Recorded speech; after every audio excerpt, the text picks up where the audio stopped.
Johnston parties have been sworn in. Judge, you may be seated. Ma'am, have a seat, please. Ms. Avila, this is your former boyfriend, and according to you, you made a loan to him in an amount in excess of $5,000 to pay for an attorney because he was involved in a divorce and a custody dispute with his, I assume, now former wife? Not quite. Not quite. So you're still involved in this custody and legal dispute? Yeah. She was difficult then and still is. I don't know who's difficult and who's not. When were you married? August '96. And you have children? 1. How old? 8. When did you leave your wife, or when did she leave you? I moved away and we separated in 2003. Did you meet Miss Avila before or after you left home? Oh, well after. According to your complaint, the money that you loaned to him was in February of 2004. Is that right? No, Your Honor. Which was when? I took out a personal loan in my name May 6, 2004. And tell me the circumstances surrounding that loan. I gave Jake a cashier's check, which I have here, and a copy of the personal loan I took out to get the funds to loan to Jake. Okay.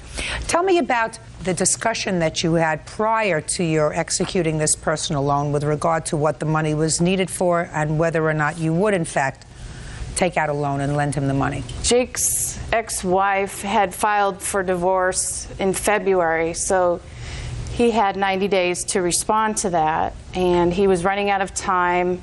He had no other resources of money available. Was he working? No, Your Honor, he was not. He quit his job in March. Why? Didn't like the job. Well, if you quit the job in March of 2004, how were you paying child support? Well, I had unemployment coming in. How much was your child support? And at that point, order? I wasn't paying child support any longer. I'd paid. I was told to stop paying by my attorney because I'd been paying to the tune of $4,700 a month for all bills for everything ever since we had separated. I paid for everything, Your Honor. What did your wife do for a living? She works at a counseling center at a university. And what kind of work were you doing? Factory rep. What does that mean, a factory rep? Worked for a major manufacturer selling their products. When did you go back to work?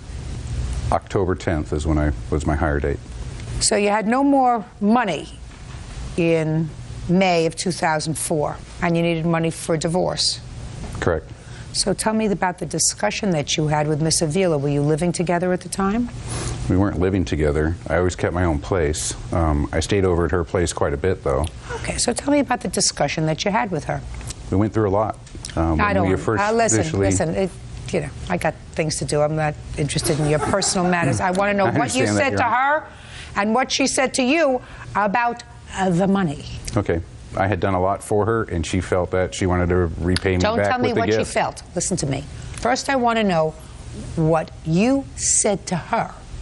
Something like, "Wah! I just got served with these divorce papers, and I have 90 days in which to respond to these divorce papers. I need a lawyer, and I have no money." Do you understand what I'm saying to you? Somehow that had to happen before she had feelings that she wanted to help you.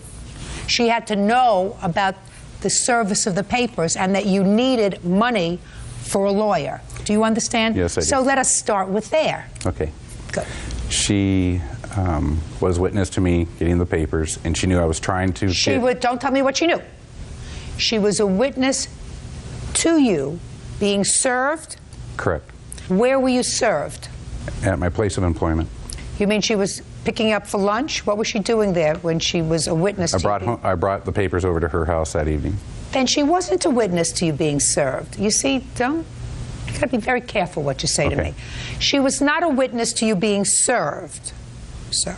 You brought the papers home that night, and then you whip them out of your pocket and you say, ta-da.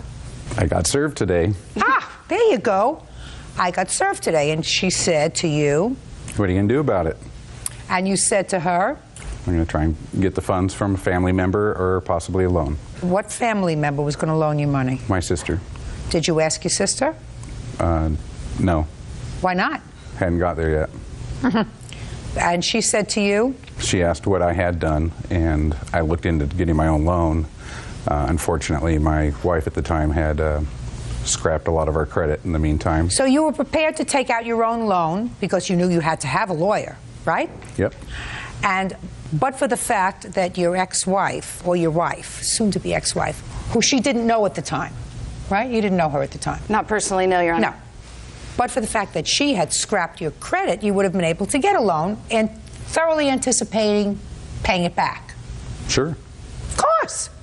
Can't take out a loan without paying it back, right? Mm-hmm. So tell me about the discussion where you said to her, well, if you take out a personal loan, because you knew she was taking out a personal loan, right? Just like you were going to take out.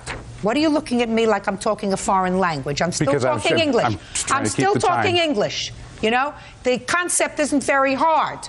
This is the same kind of personal loan that you were trying to take out, and you couldn't because of the lousy credit that your wife had inflicted upon you.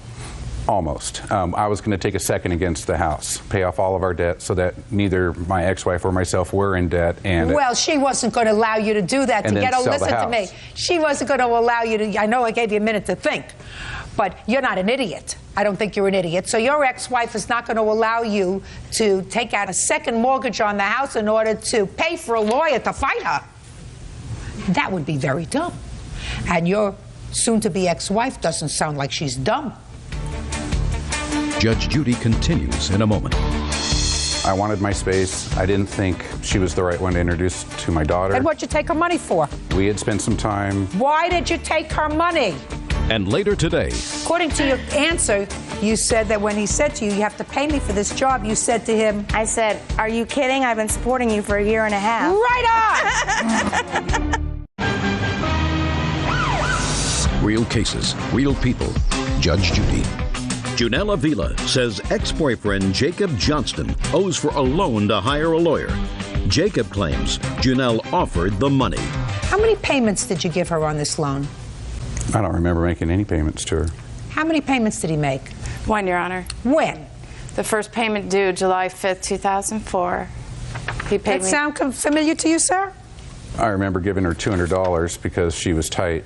I didn't expect to be paying back anything at that point. Well, when did you decide, Mr. Johnston, that you no longer wanted to be involved with Miss Avila? After she became aggressive and upset. Month and year? June of '04. So within 4 weeks or so of getting this money, you took a hike? I had taken a hike prior to that.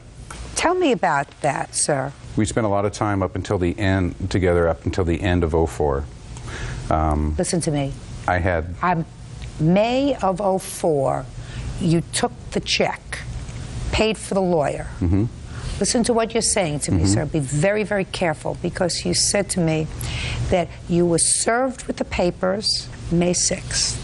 So you took the papers and you brought them home and showed them to her and said, gee, I got served. So at what point had you broken up prior to that?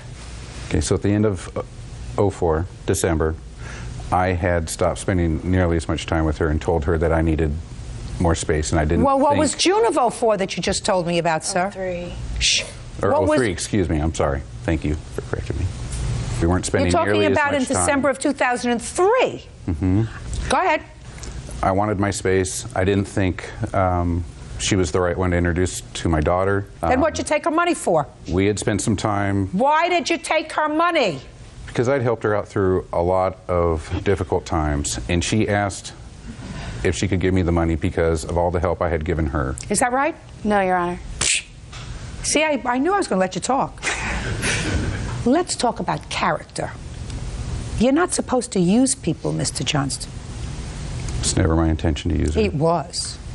When you put someone in debt in order to satisfy your need, when you have no legitimate intentions, because she had legitimate intentions, she still cared about you, right? Yes, Your Honor. I still cared about her, too. That's not what you just told me. You said I needed listen to me, I needed my space. I didn't think she was the one to introduce to my daughter. All of those things, then you don't put her in debt. And once you're back to work, and if you did stop seeing her 4 weeks later, you say, Janelle, Listen, at the time, I really needed the money. I thank you for taking out this personal loan. I don't want you to be behind the 8 ball.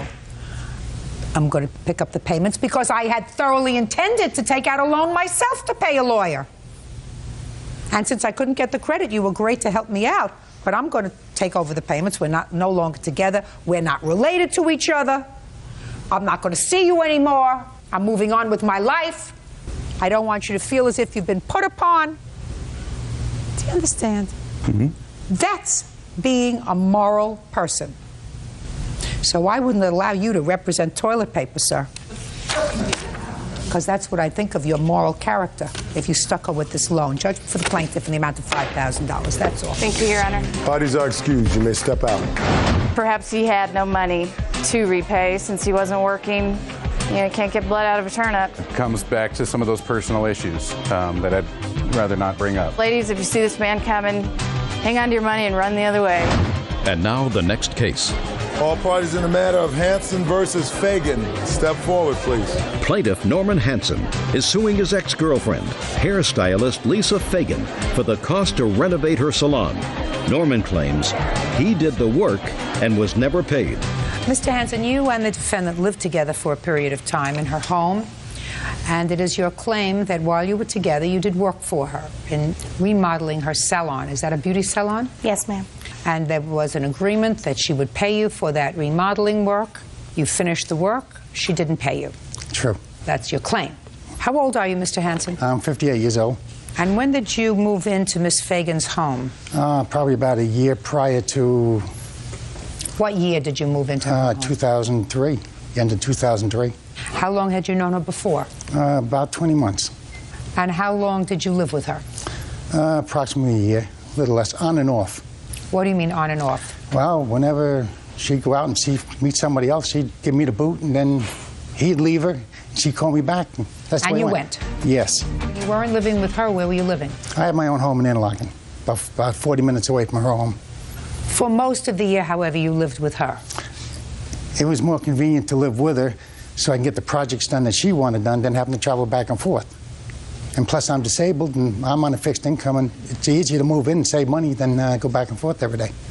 Now, what kind of projects were you doing for her? Okay, I built a privacy fence around the property. And when did you do that? How long had you been living there? It started around, I guess, March or April when she got her income tax check. We went up and bought the material, and I started. What kind of privacy fence was it? Wood? Yes. Sounds like a lot of work. It was. Did you have to pour cement? In some areas, yes. And how big a fence was this? Maybe 400 feet, 500 feet. And what was the next project you did with her? Then I built a 12 by 24 patio off the back of her porch. Out of what material? 2 by 6s, 2 by 4s, all treated. Now, during that time, sir, because these projects kept you very busy, while you were living there with Miss Fagan, I assume it is correct that you were not paying any part of the mortgage, gas, electric, or utilities. Is that right? Well, at first I was paying her like $100 a month. $100 a month? One time, Your Honor, I got that. Twice. One time. Twice. He says twice. Give him twice. He gave you $100 a month. That comes out to a little less than $25 a week.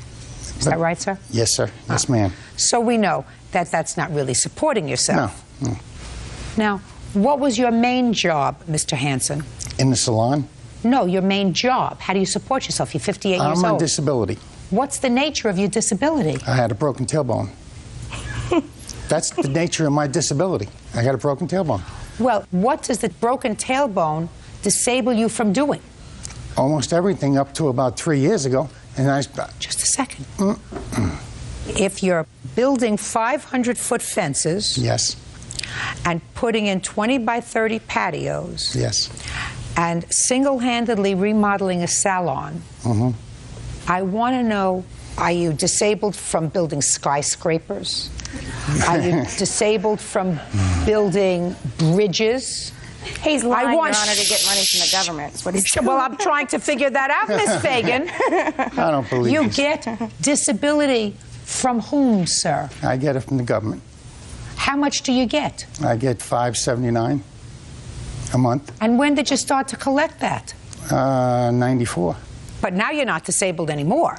I'm still disabled. No, you're not disabled anymore. You just told me you weren't disabled. You just told me that you Ma'am, I did just told you construction work.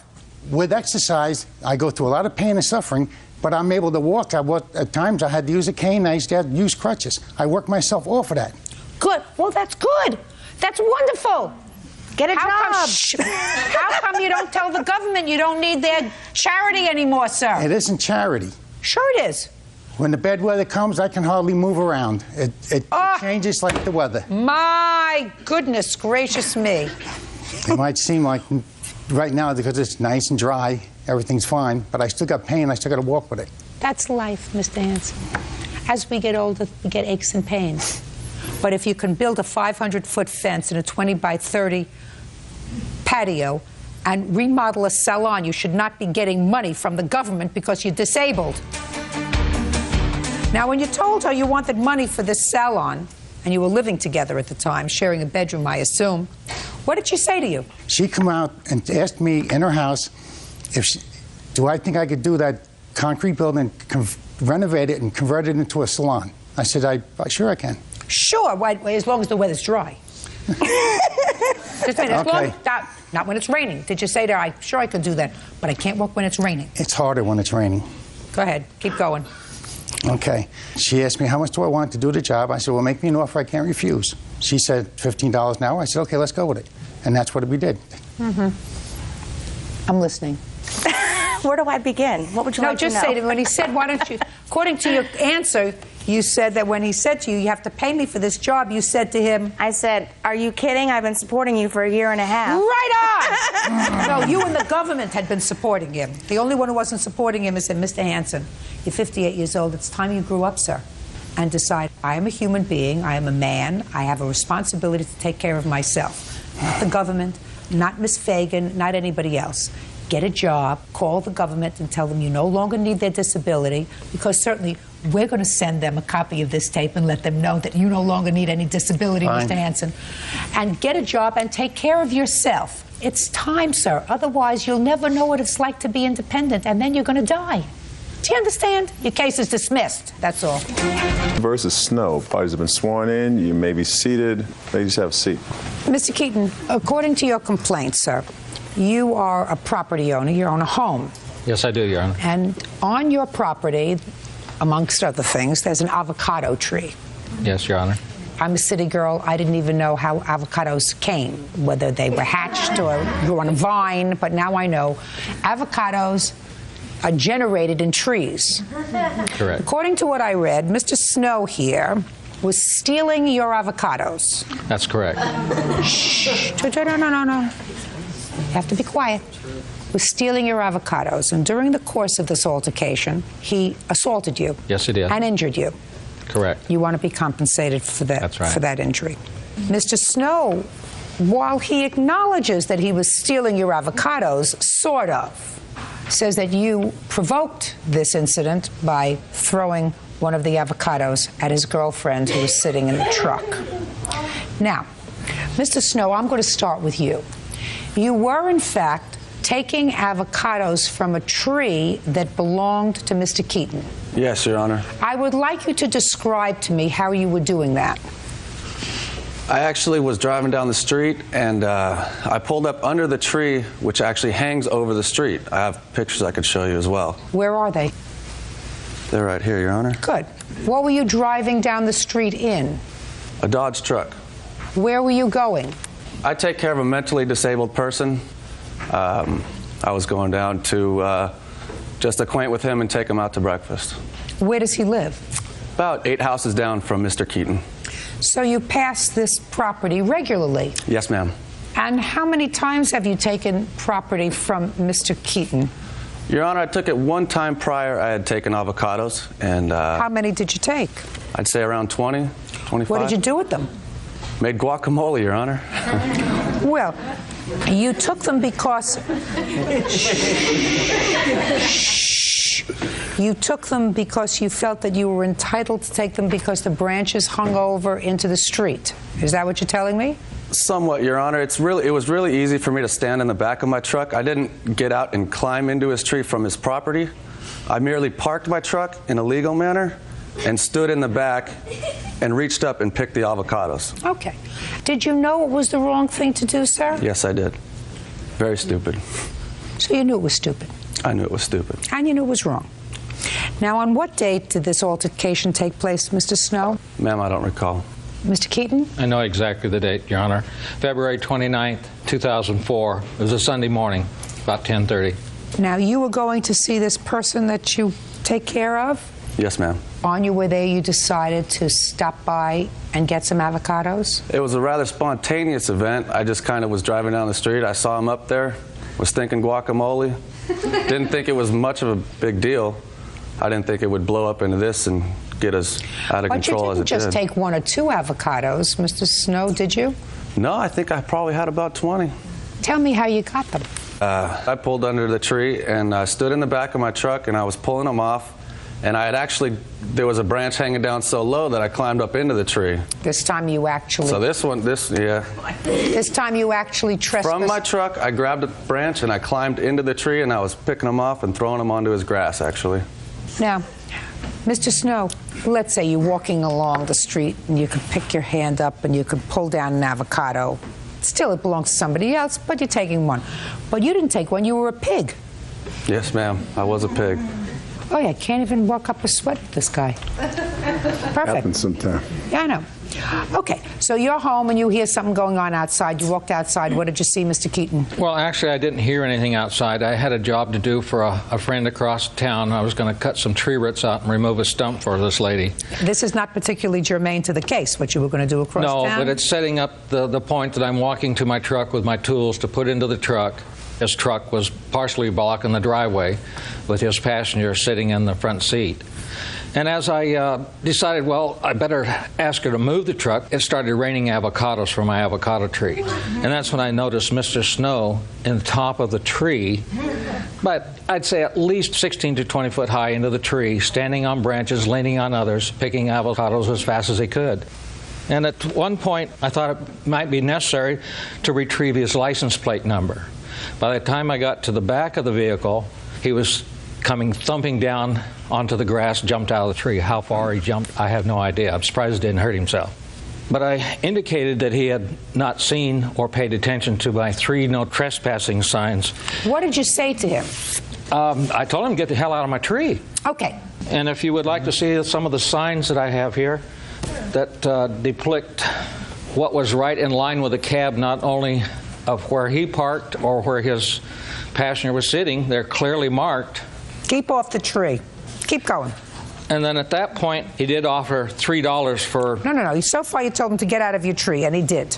Yes, so and let's go back to the conversation. Get out of the tree. You heard him jump down from the tree. Then what happened next? Well, I think I demanded payment at 50 cents a piece for those avocados. Exactly. What did you say? If you remember, tell me what you said.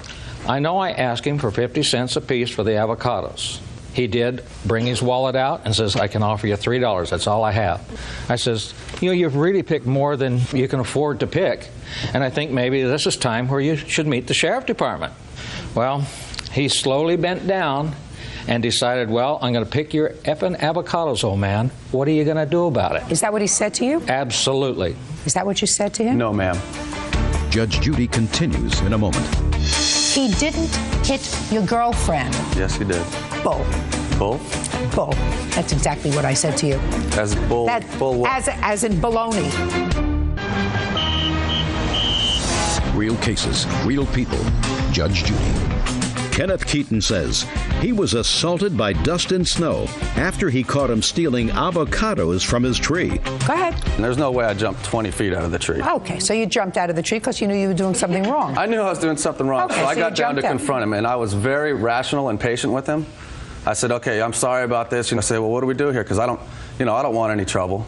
He said, you leave your truck and your girlfriend here, and you walk your ass down to the bank, and you get me 50 cents for every avocado.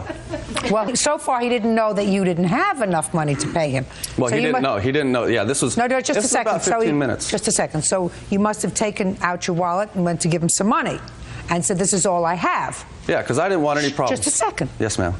And he said, well, that's not going to do it. You picked 20 avocados. And then, according to you, he said, well, you're going to leave your truck and your girlfriend and you go to the bank and get me some money. Walk. He wanted me to walk. Walk, right, like you were climbing the tree. He wanted you to walk to the bank. Yes, ma'am. Good. What happened next? Come on, I'm still waiting for a rebuttal to what he says that you told him that day. About the effing avocados that he said? Yes. I don't recall saying that at all. What do you recall saying to him? I recall being very rational and patient with him, saying, hey, look, buddy, I don't want any problems. I pulled out my wallet and said, look, this is all I have is $3. I'll even leave these. I made a pile of them right there on his property. I set them aside. I said, here's your avocados. You know, here's $3. I'm not gonna leave my girlfriend in my truck here, walk however many miles to the bank. I absolutely agree with you. Go ahead. And I said, you know, he had my driver's license number. If he needed to get the police going into it, he could have. So what'd you do next? After that point, it got kind of stupid. We were sitting there just saying, okay, well, you do this, you do this. I said, I'm not doing it. You know, went back and forth. I said, okay, that's enough. I looked at my girl. I said, sweetheart, we're going to get out of here. I might have said, let's get the F out of here. Might have used a bad word. Walked around to the front of my truck to get into my truck. By that time, you were in the...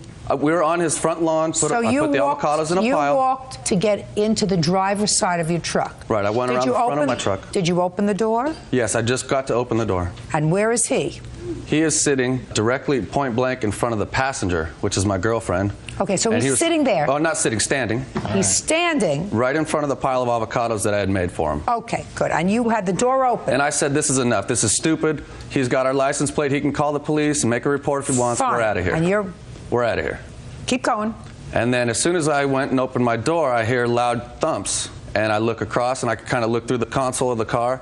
And there was at least 3 avocados, at least 2, probably 3 thrown. I have dents in my truck. It was point blank at my girlfriend. I have pictures of the dents if you would like to see them. I'm more interested in seeing the picture of your girlfriend. Yeah, she's beautiful. No. I'm more interested in seeing the picture of your girlfriend's injury, because that's what you say. You say she was injured. No, she got hit. We didn't go to the hospital or anything. She wasn't hurt. She was hit, but not hurt. Okay, keep she going. She kind of put her hands up to defend herself. So that didn't hit her? Well, one hit her, yes. Where? In the hand? In the arm, yeah. You believe. Okay, keep going. Okay. Keep going. So I went around the front of my truck, and, you know, he was assaulting my girlfriend. He brought violence into the situation. Just keep going, sir. So I ran towards him, and I grabbed him by the back of the legs around his knees, pulled his feet out, and just put him on his butt. Now, Your Honor, I'm a very strong man. I could have done a lot of damage to this fella, but I kept my wits about me, and I said, you know what? I'm not going to beat up on this old guy. I didn't want to do that. I didn't want any of this. I wanted to leave. Why didn't you leave? Because he's pelting me and my girl with avocados. Take you 2 seconds, get into the car, close the window, and leave. Take you less time to do that than close the door, walk around the truck, and pull his legs out from under him. I didn't feel like fleeing, Your Honor. You didn't feel like not fleeing, no. Leaving. Well, after he's pelting avocados in my truck, that wouldn't be very smart of me. Oh, it would have been very smart of you. Why? Why?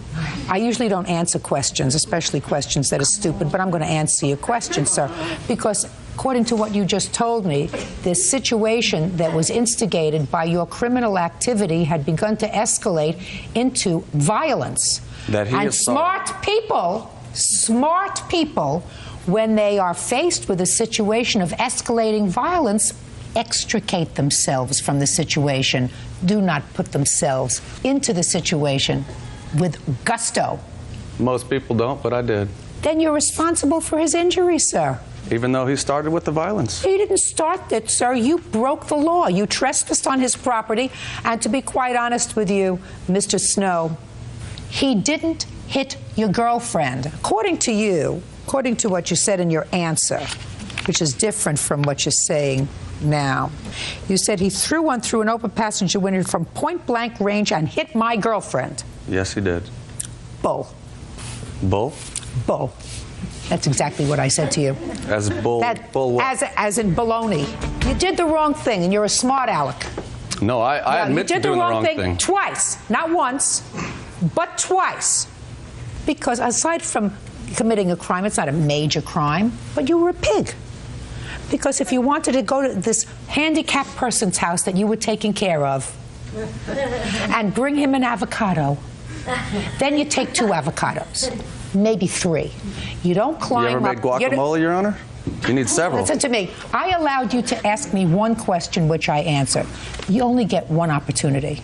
Why don't you try listening?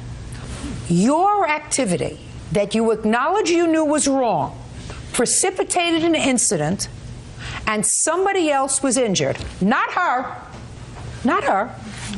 And it was a situation that you could have extricated yourself from in a second. You chose not to do that. So you chose to violate this man's property, not once but twice. You chose to stay in the situation because you could have left. No question. You could have left. He had your plate number. You were getting into your car, take off, go to the police, say, listen, I was trespassing on this man's property, stole his property, but then he did what he shouldn't have done. He threw avocados, and my girlfriend had to deflect there because one of them almost came in the window. It did. Baloney. Baloney? You weren't there. Baloney. How do you know that? Your Honor, I have some doctor's reports and bills and also pictures of my injuries. And I also have retained an attorney for the criminal charges that were finally dropped. How's your arm now? I do have pain in it from use, like using a weed eater or a hammer to, build my little birdhouses or something like that. And sometimes it turns all white, the skin, because there's so much pain. Did you ever see the photographs of his injuries, sir? No, ma'am. Well, I'd like you to take a look at them. This is what just started with your criminal activity, Mr. Snow. There was also more taunting by the time I got myself picked up off of the curb that I landed on to cause those type of injuries to my wrist. If he denies about making jaunts or gestures, he continued this taunting at the back of the truck where I was trying to catch my breath. There's no question in my mind that he's a smart aleck. No. No question in my mind. He thought the whole big deal was nothing. Should have just let it go.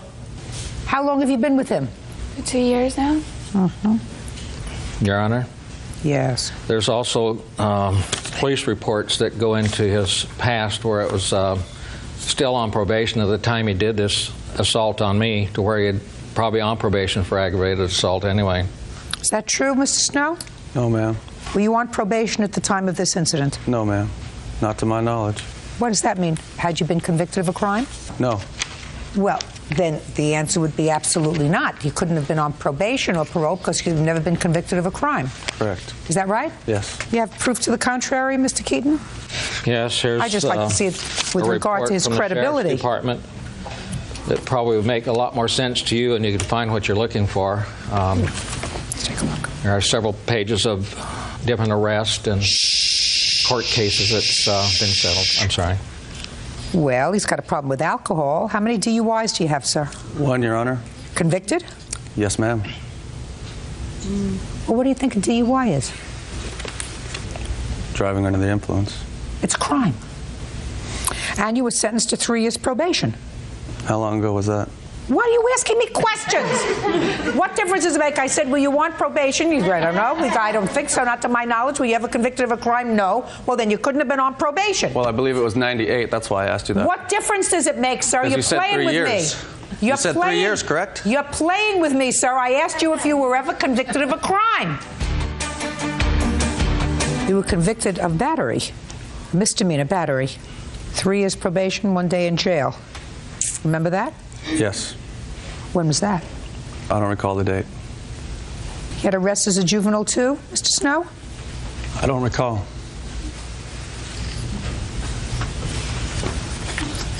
There was one conviction for DUI, but it covered 3 cases. That sound familiar, sir? Mm-hmm. Huh? Yes, ma'am. Mr. Snow, Yes, it ma'am. looks to me, sir, as if for the past couple of years at least, you have remained out of trouble. Yes, ma'am. What's the matter? It was too long a period for you? No, ma'am. I mean, I look at this and I see that you had trouble in 98, 99, 2000, 2001, and probably as a juvenile, because your juvenile records probably is sealed in this county, but it certainly indicates that you had a history as a juvenile. And then all of a sudden, a couple of years, you do just fine. Maybe it's her influence on you. Who knows? She said you've been together a couple of years, so maybe she's a good influence on you.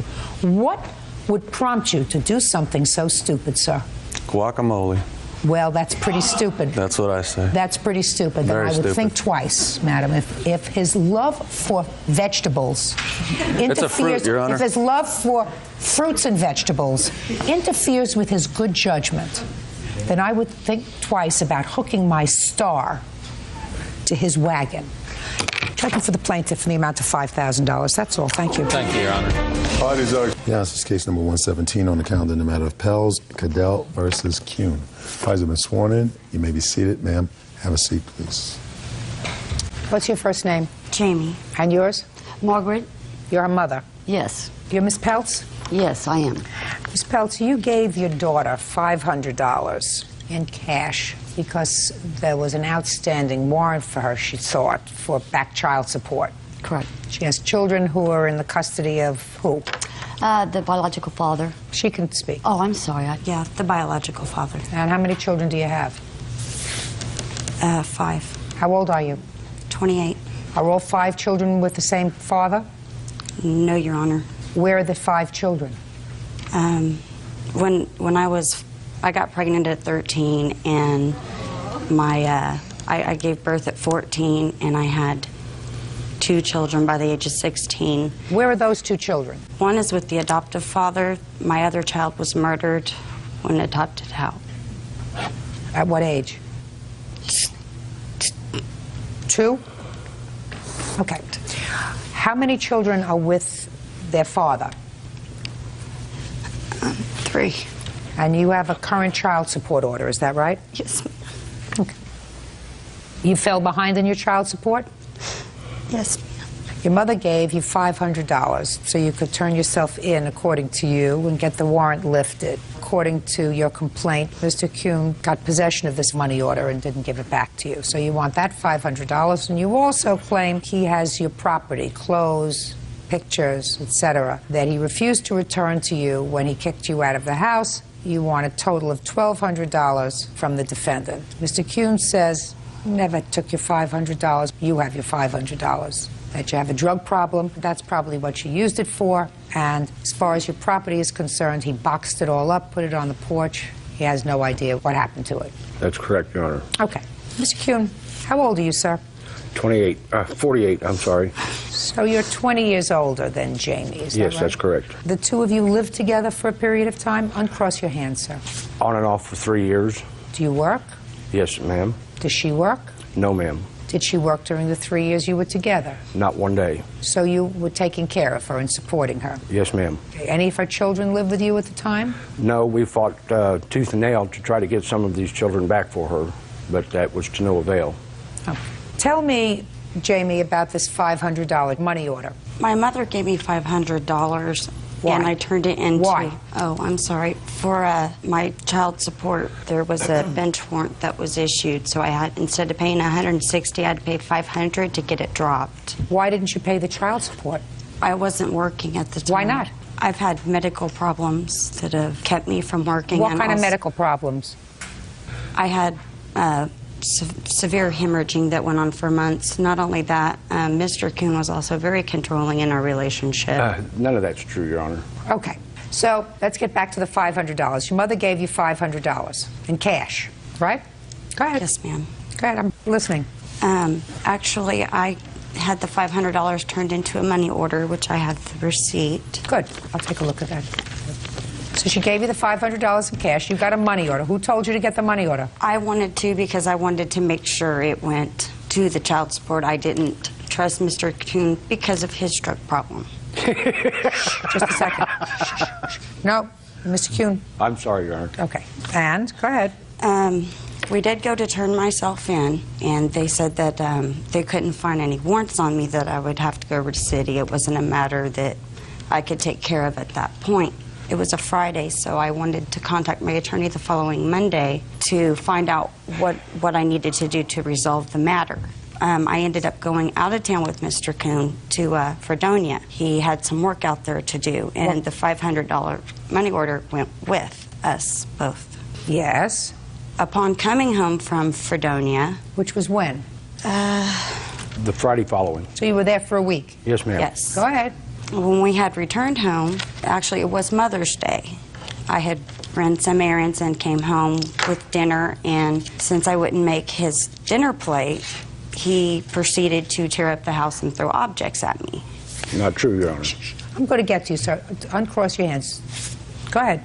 Upon that, I called my mother to come pick me up because I was afraid for my safety. I left all my belongings. I left with the clothes on my back and no shoes or nothing. And? From there, we contacted an officer the next day to follow me over so I can try to get my things. Mr. Kuhn had changed the locks. My house key no longer worked. We do know he was home. He would not answer the door. I'm still not hearing about the $500 money order. Mr. Kuhn was in possession of it. He told me he would not let me have it, that he didn't trust me, that he would return it to my mother. When did he tell that to you? We had a huge fight in Fredonia, and I asked for it back. What was the fight about in Fredonia? I do not recall what the fight was about. Do you recall? Yes, ma'am, I do. Want to tell me about it? The fight in Fredonia was about the fact that she wanted to cash the money order and spend it to buy pills from a friend. What kind of pills? Lortabs in specific. What are they for? They are painkiller. They're Lortabs, Oxycontins. This has been a prevalent problem throughout the entire relationship. Judge Judy continues in a moment. Listen to me. If you don't want to be controlled by somebody, whether it's this man or your mother, you get your behind out of bed and you go and get a job. Real cases, real people. Judge Judy. Jamie Cadell says ex-boyfriend John Kuhn stole her money order and won't return her belongings. John says Jamie used the money order to buy drugs. Okay. You have a drug problem, Jamie? In the past, I did, yes, Your Honor. Well, in the past, I mean, you're talking about yesterday, a month ago, 6 months ago? I've been clean for a month and a half, Your Honor. Prior to the month and a half, you've had a drug problem. What kind of drugs? Lortabs and meth, which John actually introduced me into. But you've been with him for 3 years, according to him. Is that right, off and on? About that, yes, Your But you lost your children way before that. You lost your children as a When result. I was very young. You weren't very young. You were 25. According to you, you're 28 years old. No. Listen to me carefully. I'm talking about the 3 children that are with their biological father at this point. Okay. You visit with them? Is not an answer. Do you visit with them? The answer is either yes or no. Yes. When? Right now, it's been suspended. I'm currently Has it been working on suspended that. because of your drug use? Yes. Yes, Your Honor. I mean, I was a family court judge, madam. They don't preclude a parent, especially a mother in family court, from seeing her children unless there's a serious problem. So in Fredonia, when you were there with Mr. Kuhn, you had a fight. You said you don't remember what it was about. Mr. Kuhn says that you wanted to buy pills from a friend of his. So if you don't remember what the fight was about, I have to assume that he's telling me the truth. Your Honor, he needed $50 because he had not gotten paid on his jobs. I told him he could use $50 out of the money order for food for us. He promised to pay me that back when he got paid on this job. It was not for drugs. Ms. Kuhn, you were not working over the 3-year period, so I assume you were being supported, the two of you, since you were living together somehow. Were you being supported because Mr. Kuhn was working? Working, but he was also very controlling. I don't care about controlling. He was working. Off and on, Your Honor. And that's how you supported yourself? Yes, Your Honor. Okay. And my mother. What happened to the $500, sir? I honestly don't know. The last time I saw the money order was on a Thursday evening in my wallet, and by Friday it was gone. Where were you with it? Were you in Fredonia at the time? We were in Fredonia at that time. Now, you drove back when, sir? On Sunday? Late Friday evening. You drove back together? Yes. Did you ask her about it? Yes, I did. What'd she say? It was none of my business. It was her money. She could do with it what she wanted to. It's what she What told me. happened on Sunday when you got home? Saturday, she slept all day, which was something that I was accustomed to. Sunday, about 5 o'clock, she woke up. We had purchased Mother's Day cards for our respective parents, and my mother's in a home. She's disabled. And I told her, my mother's not going anywhere. Get off your butt. Go see your mother. Give her your card. You know, take care of some things. I gave her $25 and told her to bring home some supper, since I obviously wasn't going to get any other way. 4 hours later, she showed up and she was high. She had cold fried chicken, 7 pieces of cold fried chicken, and said that they had cheated her out of the mashed potatoes, corn, or whatever that was supposed to go with it. I had been working at the house. I live on 3 acres, and I had grass to cut. And I was hot and I was tired, and she told me to fix my own damn plate, threw the chicken on the table, At which time I told her she needed to call her mother because I wasn't going to put up with it any longer. As far as her being in fear of her life, I don't know what that's about. She called her mother, and I told her mother over the phone she needed to come get her daughter, that I was through playing this game. Did she come and get her? Yes, she did. Okay. She came straight away. Ms. Peltz, either on Sunday or Monday, did you go to Mr. Kuhn's house to pick up your daughter? Yes, I did. Okay. And at what time? Don't speak. It was roughly probably around 5:36 in the evening. And when you got there, was your daughter inside the house or outside of the house? She was outside the house. Where was she outside of the house? Across the street at a convenience store. And she got into the car and you left? Correct. When was the next time you went back to or telephoned Mr. Kuhn? The day after we wanted to go get Jamie, my daughter's belongings. When I picked her up, all she had was the clothes on and no shoes. She wanted her court papers and her clothing and her personal belongings, which are pictures of my grandchildren. Okay, so she wanted her clothing and some photographs. Yes. What happened when you got there? He wouldn't answer the door. Okay. Do you have her clothing, sir? No, ma'am, I do not. What did you do with it? They called me repeatedly on Monday, made threats, so on and so forth. On Tuesday the 11th, I called them and I told them about 7:30 at night that I was leaving and I would not be home for an entire 24-hour period, that their clothes Who were did you setting. speak to? I spoke twice to their answering machine because they know my phone number and they never answer the phone when I call. That's just their way they do things. You put her clothes outside. 2 bags of clothes, 3 boxes of court papers that were generated from my computer at my expense anyway, but they were her court papers. Nevertheless, she got them. There was a few pictures, an 8x10 and a little bitty photo album about this big of snapshots. This person here happened to be there when I set the clothes out and made the first phone call. Oh, really? Step up. Tell me your name. Linda Gordon. What were you doing at Mr. Kuhn's home? I'd gotten off work at 6 o'clock that evening. My boss had asked me to please go talk to him about getting him to come down and do some work on our beach bathrooms. How do you know him? I used to be an employee of his years ago, and we then became friends. Anything more than friends? No, never. Tell me about what you saw and heard. When I'd gotten out there, I went out there, was going to speak with Jamie and John, because I had been visiting with them anyway, and see their new house. I hadn't been out there yet. And when I got there... So you knew Miss Cadell as well? Yes.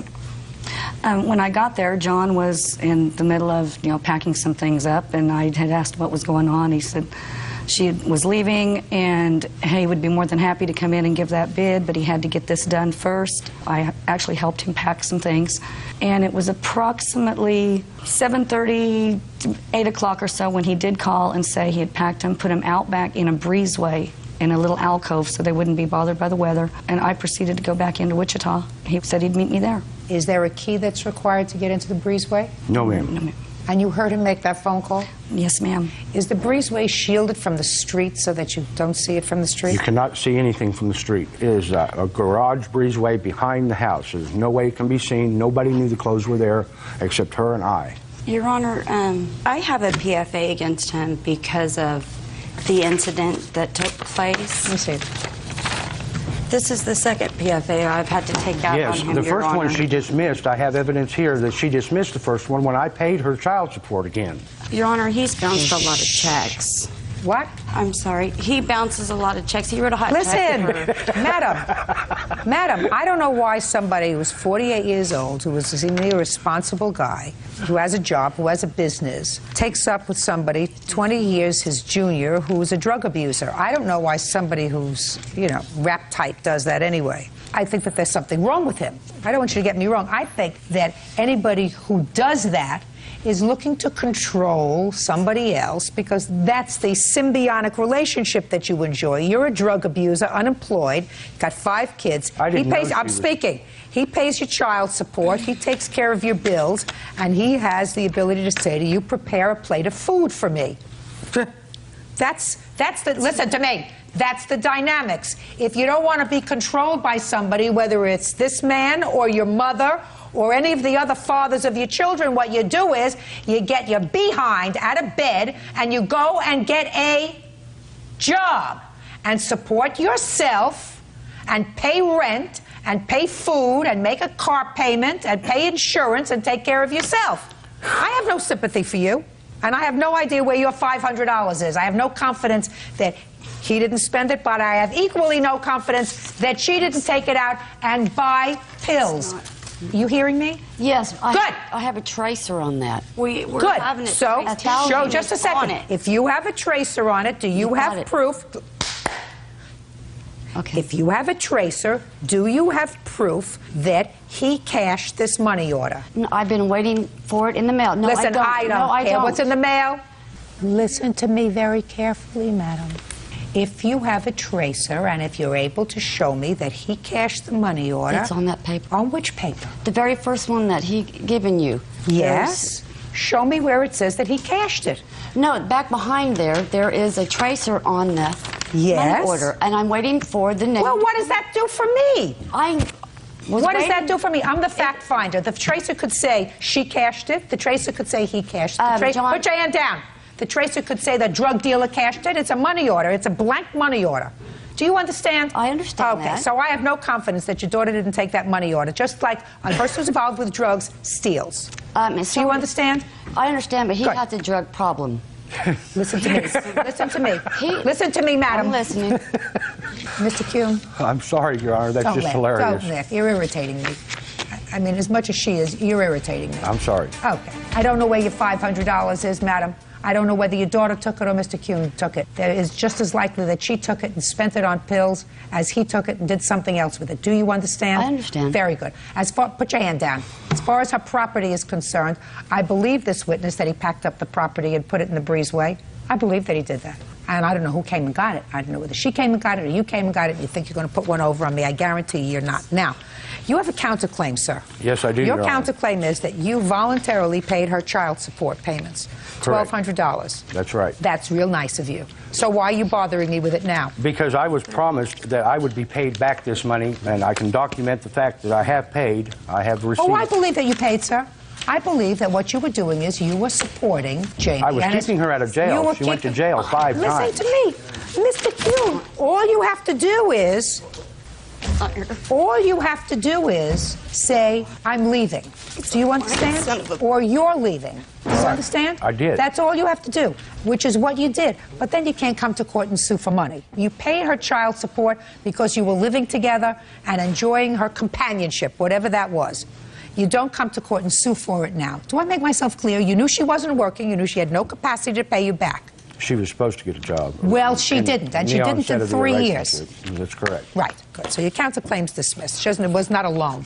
And I have no clue what happened to the $500, so her claim is dismissed. That's all. 21-year-old cook Kirk Smith for unpaid loans to help with his legal troubles. Kirk says he paid him back by mowing the lawn. Come to order, all rise. Quiet, please. Thank you. Yeah, this is case number 125 on the calendar in the matter of Dikema versus Smith. Parties have been sworn in, Judge. You may be seated. Ladies, have seats, please. Mr. Dikema, this young man is your stepson. Yes. I assume that this is your son. Is that right? Yes. How old are you? 21. What's your first name? Kirk? According to you, you loaned Kirk some money. He got himself into some trouble. Yes. A couple of times. And you bailed him out. Correct. He hasn't paid you back, and he promised he would. Correct. The first thing Kirk says is that he did borrow the money from you, and in exchange for the money, he said he would mow your lawn for the summer, which he did. Yes. That was the payback. Yes. Right? That was his first excuse. The second excuse is that his mother told him he didn't have to pay you back. Right? Correct. And I can take my choice, one from column A or column B, depending upon how Well, it they're feels. for separate things. What was the first loan for, Mr. Dikema? Initially, the one where he was going to mow our lawn was we bailed him out of jail, and he was going to repay us, but he couldn't, and he was going to mow our lawn for us to help to repay that loan. And he did mow our lawn one time. I mowed the lawn more than once. Shh, don't answer. Sorry. Was he living with you at the time? No, ma'am, he was not. Was not. All right, well, tell me about this bailing him out of jail. Tell me about it. That time was in February of 2003, and the bail was $325. What was your offense, Kirk? Driving on a suspended license. What was the license suspended for? It was suspended for an MIP. What's an MIP? Is a minor in possession. Minor in possession of what? Alcohol. Okay. Is that the first time your license was suspended? No, it isn't. What was it suspended for prior to that? For MIPs, a minor in possession of alcohol a couple times, and then for driving on a suspended while suspended. Been arrested for anything else? I've been arrested for, when I was a minor, for doing a gas and go. You know, I've been a judge for a very long time. I'm pretty familiar with the penal law. I never heard of a gas and go. Well, I went to a gas station and I stole gas, and then I left without paying for it. So you stole gas? Yes. Safe to say, Kirk, you don't abide by the rules. I try to. I've made some poor mistakes. You've made a lot of mistakes? Yes, I have. Okay. So, $325 was the first bail. Yes. And is that what he was supposed to pay back by mowing the lawn? Yes. And how many times do you say you mowed the lawn? I mowed it at least a couple of times, and plus at least a couple. Well, it was for more than just the 300. It was for my probation fines that were also with that, and plus for another fee that I'd gotten for counseling. Fine. $325, and what were the probation fines? I'm not 100% sure, but I think it was somewhere around $280. Okay, $280. And then the counseling classes were about $350. $955. Okay. So, right? That's right. So, stepfather says you mowed the lawn once. You say I mowed the lawn at least a couple of times. So what you're telling me is, how much property do you have, Mr. Deacon? It's approximately half an acre. So you think that you're worth almost $500 a mow for half an acre? Kirk, is that what you're telling me? Doesn't that sound stupid to you? It does sound stupid. It sounds, it does sound stupid. Well, I'm glad you at least say it does sound stupid. Because according to your stepfather, let's say you took your stepfather's figure of $325, and if you mowed the lawn twice, according to you, that's $160 a mow. That's even high for half an acre, wouldn't you say? Yes. But it's not $500 a mow for half an acre.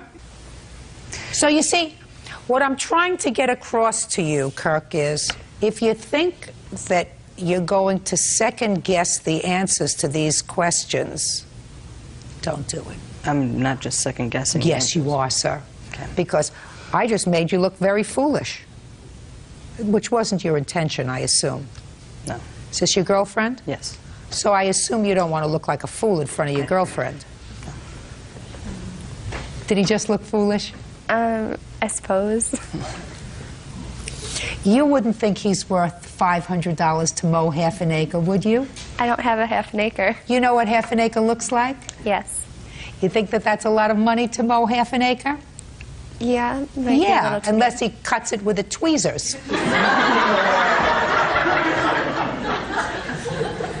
When he only mowed the lawn once, did you say to him, hey, Kirk, the deal was you're supposed to mow the lawn for the summer? I never see him, so, I mean, I came home from work, the lawn was mowed, and that was it. And he rarely ever talks to me. We never have contact, and he hasn't spoken to me in quite some time. So, no, I did not get the opportunity to do that. Step up. What about you? Did you call your son and say to your son you were supposed to come over and mow the lawn? That was originally for the $325. He had made a payment of like $100, I think, originally on that. You gave him $100? Yes. Kirk, when you make a partial payment, that's evidence of a loan. Do you know that? I just taught you a piece of law. What's next? For the next time, we had to pay court fines and court fees of, well, there were several. There was $918 to the 59th District Court. There was $200. What is that? Was that for? That was, he was either going to go to jail or we paid $918 to keep him out of jail. Was that a different time, Kirk? It was for the driving on a suspended. Well, that's you the had only violation they bailed me out of jail for. You had several of those, according to you. Yes, I have had several, but that was the only one that they've bailed me out of jail for, the only time they've bailed me out of jail for anything. Well, that's $918 and I'm was court deeply costs. under the impression, because in Zealand, the police I had got pulled over, and a police officer said that I was told on by Mr. and Mrs. Bell for driving on a suspended license. And so I was under the impression that my mother is the one who's told on me for driving on a suspended and got me the bail fines, and I've been under the impression that she bailed me out of feeling sorry. And it's not something I've brought up to her because, you know, I don't... Just a minute. So what you think is that your mother notified the police that you were driving on... I'm speaking. Yes, ma'am. That you were driving on a suspended license because you were driving on a suspended license for the second time. And that you believe that the reason she bailed you out of jail was because she felt guilty about having told the police that you were breaking the law. Is that what you're telling me? I just want to make sure that that's what you're telling me. Yes, Your Honor, but... All right. Judge Judy continues in a moment. Sorry, I mistakenly said the wrong person. You make a lot of mistakes, Kirk. Yeah, I do. Where are you working now? I work at the New Holland Brewery. Oh. And later today... Was she with her husband or not with her husband? Yes, for a few months, I guess, before he went to prison. What'd they do, let you out by mistake? Yes. It's not a mistake now, is it? No. Real cases, real people. Judge Judy. David Deekema says his stepson, Kirk Smith, owes for loans to bail him out of jail. Kirk says his mother forgave the loan. How much did you lend him altogether? Altogether, it was $3,476. And how much did he pay back? $1,150. Okay, Kirk, you got 30 seconds to convince me that you don't owe your stepfather $2,326. And your time starts right now. Well, I feel that, you know... Forget mowing the lawn. I've forgotten about it.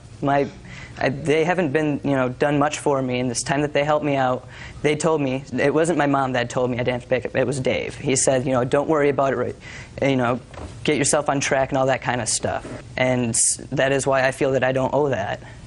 I did tell him at one time that he did not have to worry about making timely payments because he could not make the payments, and that it was okay if we stretched it out beyond the original time that we set up, he and I agreed upon. Which was what time? We agreed upon 1 year to pay this money back, and so there were several times where he could not make any payments to me, and I said that that was okay, we'll just stretch the loan out longer, but that did not mean that he did not have to pay that. You did not back. forgive the loan, you just gave him additional time to pay it. That is correct. Did you ever tell your son he didn't have to pay back the money? No. No, it was Dave that told me that. Well, that's not what you say in your answer. In your answer you say it was your mother. Well, because earlier you asked me and you said that my mom told me it was Dave, and sorry, I mistakenly said the wrong person. I'm correcting myself now. It was Dave that had told me that, and he did say that. You make a lot of mistakes, Kirk. Yeah, I do. Where are you working now? I work at the New Holland Brewery. Oh.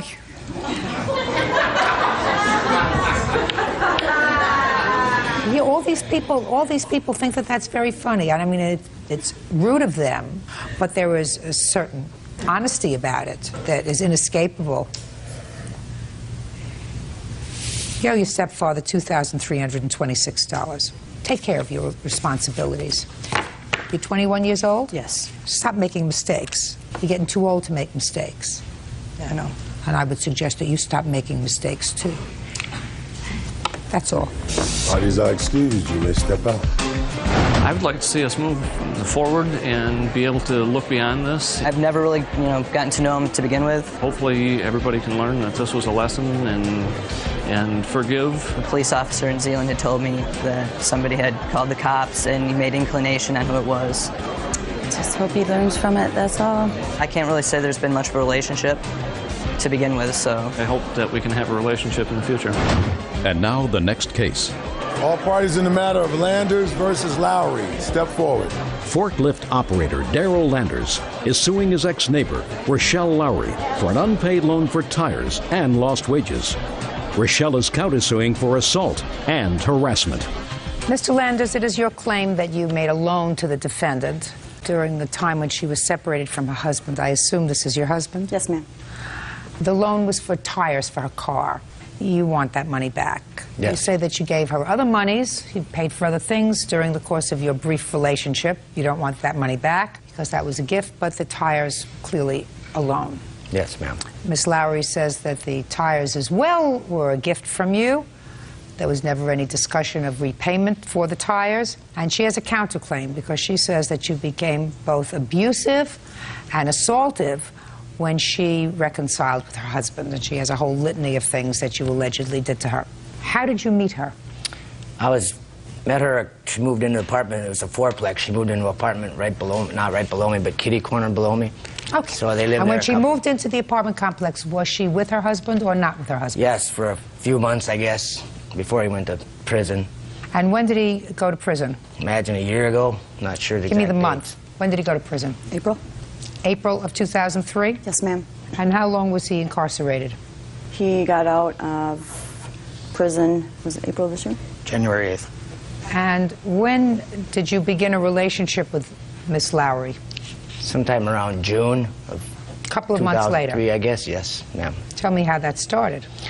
We just wound up, working in the yard together and all that, gardening and all that. I helped her out with some, stuff she needed done, and just wound up. She was going to get divorced because he was gone for 5 years. And when was the loan for tires? her mother-in-law's car broke down about 30 miles from the residence. Mother-in-law's, did you say? Yes. The tires were so bad, one was blown completely and the other one had treads sticking out of it. Okay. When was that, sir?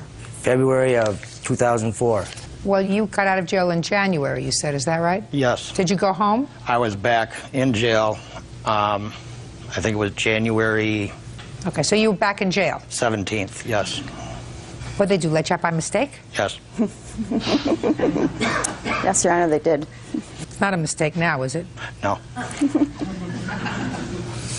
Okay, so she's on her way back from someplace. So what happened? The next day, me and her stepfather went to go retrieve the car, so I put a spare on it, drove it with the one, real bald tire, about 5 miles to a tires place, put tires on it, drove it back home. What did she say to you and what did you say to her that caused you to go back with her relative to get the car? That she would pay me, if I bought the tire, she would pay me as soon as she got her check, which is on the 3rd, and this was like February 29th, so I said, okay. So I charged it on my charge card. And then when it came time to pay me, she skipped town. How much were the tires? $107, I believe. I have the receipt right here in my credit card statement. Can I see them, please? Yes. I have pictures of the car also if you want to see it with the tires. No. Okay. Well, but you're suing her for much more than that, sir. It was for, I was told I could do it for wages for the days I missed for going to court. My day's wages. No, you can't. Okay, so then I guess you have to drop the day's wages. $107.08. Okay, so I'll hear you. Your Honor, Daryl did buy the tires for my mother-in-law's car. There was never no agreement on paying him back. How did he get to the car in the first place? With my stepfather. And that was in February? Yes, ma'am. Do you remember it was the beginning of February or the end of February? It was towards the end of February. And when did your husband get out of prison? After they put him back and then He got out at the end of March, beginning of April. And where's the car now? It's my mother-in-law's car. It's in the home with her in Wisconsin. You don't drive it? No, ma'am. Were you driving it then in February? Yes, ma'am. And you were driving it in March? The first part of March, yes. Now tell me about your counterclaim. I'm countersuing him for the damage he did to my house, to the apartment that I rented. I did not get my deposit back. Part of my deposit, I moved simply because of the fact that he was harassing me, stalking my daughter. I have a 22-month-old baby. Your Honor, I have pictures. I had a garden in the backyard. He dug up all my flowers. He dug up my rose bushes. Did you see him do that? Yes. He also kicked in my front door. Just a second. Let's start. Did you dig up a garden? No, ma'am. Mm-hmm. Did you have to pay for that? I paid for the flowers, not the part that he dug it up. No. Okay. What else? I don't know if he punched or kicked. I was inside of my living room, my front door. It was a big hole this size. I didn't get half my deposit back because of that. When? Also. That's right before I moved, the end of February. Tell me about it. I was inside of my house. This happened every day, Your Honor. He would call me. Just tell me what happened at the end of February. I was inside of my house with my daughter, and he was banging on the door and banging on the door. Let me in, you owe me money. Oh, just let me in, you owe me money. Can I say it on TV? Shh, just a second. Let me in, you owe me money. Mm-hmm. And what did you say to him? I said, Daryl, you're drinking. You're not coming in my house. No. Quit calling me. Quit coming over here. So he wanted his money. Mm-hmm. And you've already told him that you weren't going to see him anymore. I told him to stay away from the house, yes. Okay. I was very scared of him. Okay. When did you start to get scared of him? After I seen through him, My husband kept warning me. Just a second. When did you start to get scared of him? Very scared of him? No, let's say a little bit scared of him. Beginning of the year. Beginning of January? Before he even bought the tires. So why did you let him buy the tires? I didn't have any other choice. I was a single mom. I was sick. I had no money. Why'd you get a job? I'm disabled, Your Honor. What's the matter with you? I have Wegener's vasculitis. What does that mean? It's like a form of cancer. It attacks my heart, my lungs, and my kidneys. And when were you diagnosed with that 1994. illness? It seems to me you can do everything else except work. You can have a husband, you can have a house, you can take care of your house, you can take care of a garden, you can drive all over Wisconsin. What you can't do is work. That's peculiar. He wants $107 for the tires. You went back to your husband. Give him the $107. Okay? You got it? Good. Counterclaims dismissed. That's all. 160 on the calendar in the matter of Halsey versus O'Neill Clark. Thank you. You're welcome, Judge. Parties have been sworn in, Your Honor. You may be seated. Ladies, have seats, please. Ms. Halsey, according to your complaint, the defendants assaulted you. Yes. At your home? Yes. And the defendant says that this was a fight that was precipitated by you. You just got the worst of it. That's your defense. Yes. Yes. Are you chilly? Yeah. Are you very chilly? Yes. That's because you dressed inappropriately to come to court. I'm sorry. So maybe we could find you a sweater or something to put on so you're not so chilly and not so inappropriately clad for court. I'm very sorry, ma'am. Good. So you step outside and see if we can find you something to wear. You remember the name Judge Jane Boland? Oh, yes. Very well. So let's go see if we can find her a trench coat or something back there. That's Judge Boland. See if we can find her something back there, Bert. I will be right Very back. good. Thank you. I get distracted when I have to watch somebody's navel, except my 3-year-old grandchild.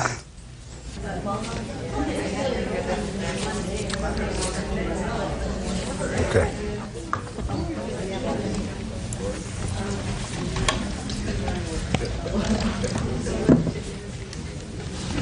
Much more appropriate.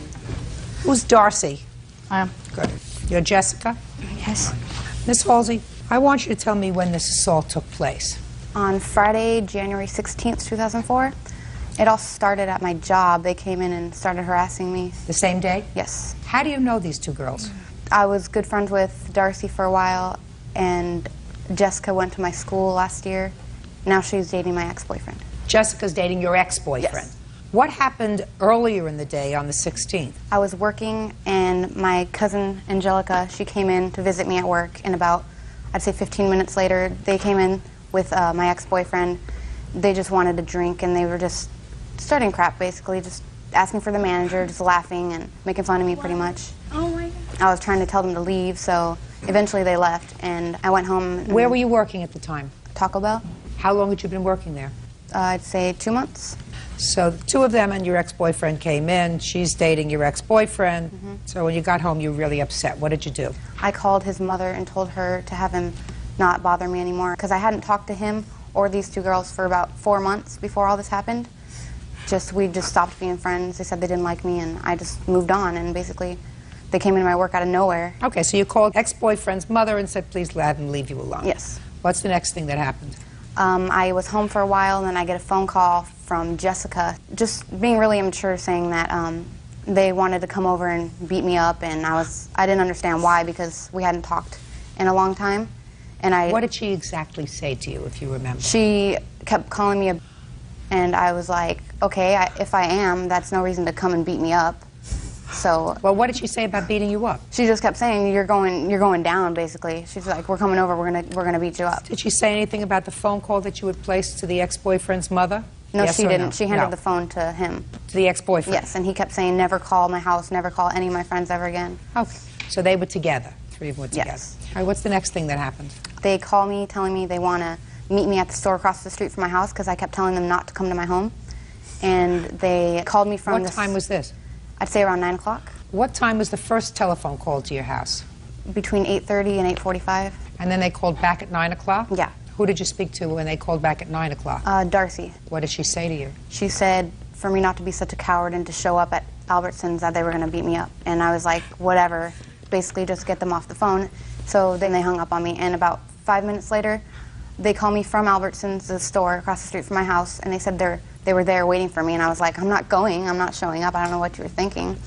And they hung up before I could even say anything else. And next thing I know, I hear them squealing up my driveway. It was like, by that time it was around 9:15, 9:30. Now, do you live in a private house, or? They're condominiums, and they have a gated front door to all of our little complex. But at the time, the lock was broken on the gate. In the apartment complex where you live, is there a restaurant? No.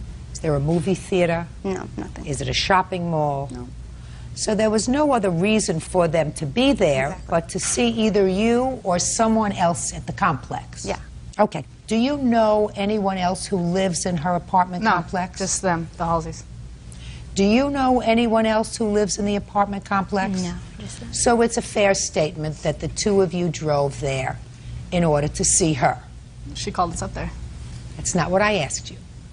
It's a fair statement that you drove to her house to see her, right? After she called me, yes, and told me to come up there. I never invited them to my home. Just a second. I'm going to say it one more time.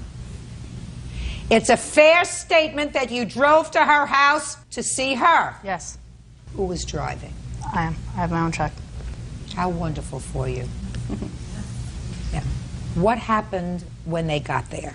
When they got there, I had about 5 friends over at my house. So I told everyone to stay in the house, and my cousin Angelica follows me out there, and the gate was broken, and I saw Darcy and my ex-boyfriend stumbling towards the gate. Obviously, they were drunk. Don't tell me what they obviously. Okay, well, then they started stumbling towards the gate, and I was out there to meet them at the gate to tell them. I kept telling them, go home, this is not happening at my house, leave. I said it, I screamed it so many times. And then Darcy walks in the gate and pushes me really hard, and by the time I get up and see what was going on, she starts pounding on her in the face. And I turned to Darcy to try to pull her off of Angelica, and she turns towards me and starts pounding me in the face really bad. I have pictures of, she broke my nose, I have medical bills, I had to go to the hospital for 4 hours. Please. Yes. Do you have a police report? We did make one, but we couldn't, our original case was filed at the Vista Courthouse, and we couldn't get it to come here. Has anyone from the police department spoken to you? They called us like a couple months after all this happened. He called and said he'd get back to us later. And he never did. Didn't. Must have lots of fights there. How old are you? I'm 18. How old are you? 18. I want to explain several things to you before we go any further. It is possible that the police will file charges against you for assault. Did you sign a complaint? Oh yeah, I pressed charges. Who are you? I'm her mother. That's my mother. Could you step up here for a second? Yes. Miss Halsey? Yes, ma'am. Miss Halsey, I don't want to proceed with this case. I mean, clearly I don't want to place these two women in jeopardy by having them testify if they're going to have a criminal proceeding brought against them. Do you intend to pursue this matter criminally? I wanted to. If that's the case, then I'm not going to proceed with this case. If you're prepared to let this matter be resolved civilly, I'm prepared to do that. Do you understand? I understand, yes. Well, you have to tell me what you want to do. You want to confer with your daughter? Actually, we really need the medical bills covered. We would really like this just to be settled and done and over with. So is what you're telling me that you do not intend to pursue the assault charge based upon the events of the 16th of January? If it means that we can't go through with this, then we won't. All right. Now, you have to understand that the police are not necessarily bound by their statement that they don't wish to press charges. And the police could still arrest you. You understand that? Okay. And that any testimony that you give here today could be used at a trial against you. Do you understand that? Yes. Now, do you want to proceed with this today? Yeah, we'll go on. Judge Judy continues in a moment. Are you not following what I'm saying? You're 18 years old. Did you graduate from high school? Not yet. I'm still in school, actually. Well, I would suggest that you stay in school for a little longer. Real cases, real people. Judge Judy. Amy Halsey says her former friends Darcy O'Neill and Jessica Clark came to her home and attacked her.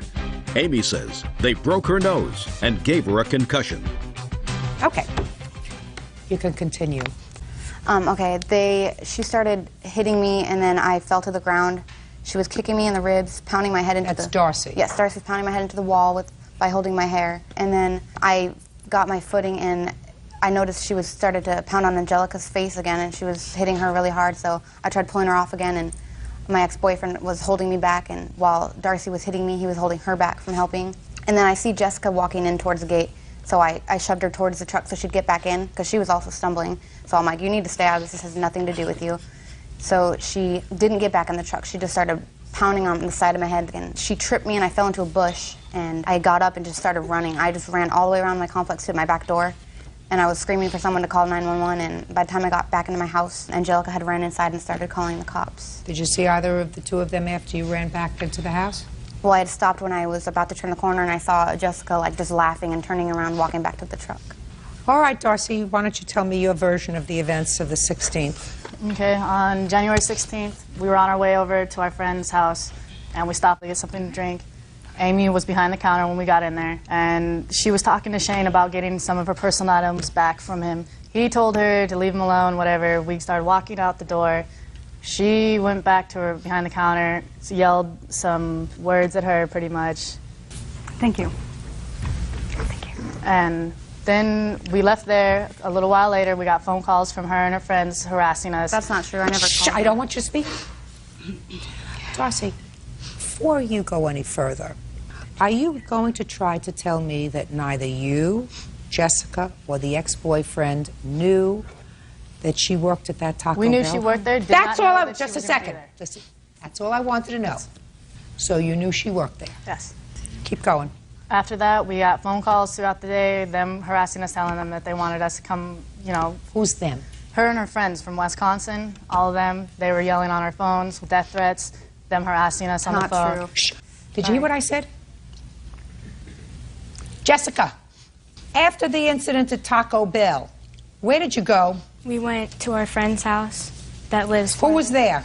Me, myself, Darcy, my boyfriend, and my friend that we went to the house. Your boyfriend's name is Shane, is that right? Yes, ma'am. When did Shane's mother tell him that this young lady had called the house? I have no idea. I had no... When did Shane tell you? He didn't tell me. It's not my business. I didn't know. You didn't know what? I didn't know that she had called his mom. I really didn't even... Did you see his mother after this incident? No. You've never seen his mother after this incident? I've seen her after this incident. That's what I wanted to know. Thought you've seen his mother after the incident, is that right? Months after. Don't play with me. Well, yes, Don't listen to me. Don't play with me. Because it's very easy. I can call her on the phone. Do you understand? That's fine. I have... When you saw his mother afterwards, did she tell you that Amy had called her on the 16th? No, she did not. Did she ever tell you that Amy had called her on the 16th? No, she did not. Did your boyfriend, Shane, ever tell you that Amy had called her on the 16th? No, he did not. And you spoke to his mother, is that right? Oh, okay. Give me his mother's name and phone number. Linda is her name. I don't know her last name or her phone number. I don't call her. It's What's my her phone- boyfriend. what's I don't her have phone any. number? It's in my cell phone. Oh, I don't have my purse. Her last name is... You have her cell phone number? Yes, but it's in my purse. Go get it. Excuse me. Now, you would say that that would be a very important piece of information, wouldn't you? If she had called... I'm speaking. I'm sorry. If she had called your boyfriend's mother that day and said, listen, please have them leave me alone, that would have been important, right? Excuse me? Can I... I asked you a question. Would that be important to me in demonstrating that all she wanted you to do was leave her alone? If I had been calling her. Listen to me. If she had called your boyfriend's mother and said, please have Shane and his friends leave me alone, I don't want any trouble, that would be an important thing, don't you think? Important piece of information for me. And I assume that you support Miss Darcy's statements that she called you and threatened you all day. So it would be important if, after you were where you knew she worked, if she picked up the phone and called your boyfriend's mother and said, please have them leave me alone. I mean, are you not following what I'm saying? You're 18 years old. Did you graduate from high school? Not yet. I'm still in school, actually. Well, I would suggest that you stay in school for a little longer.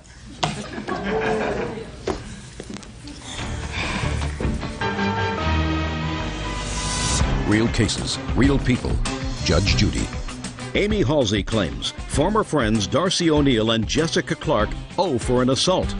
Amy claims the young women came to her home and attacked her.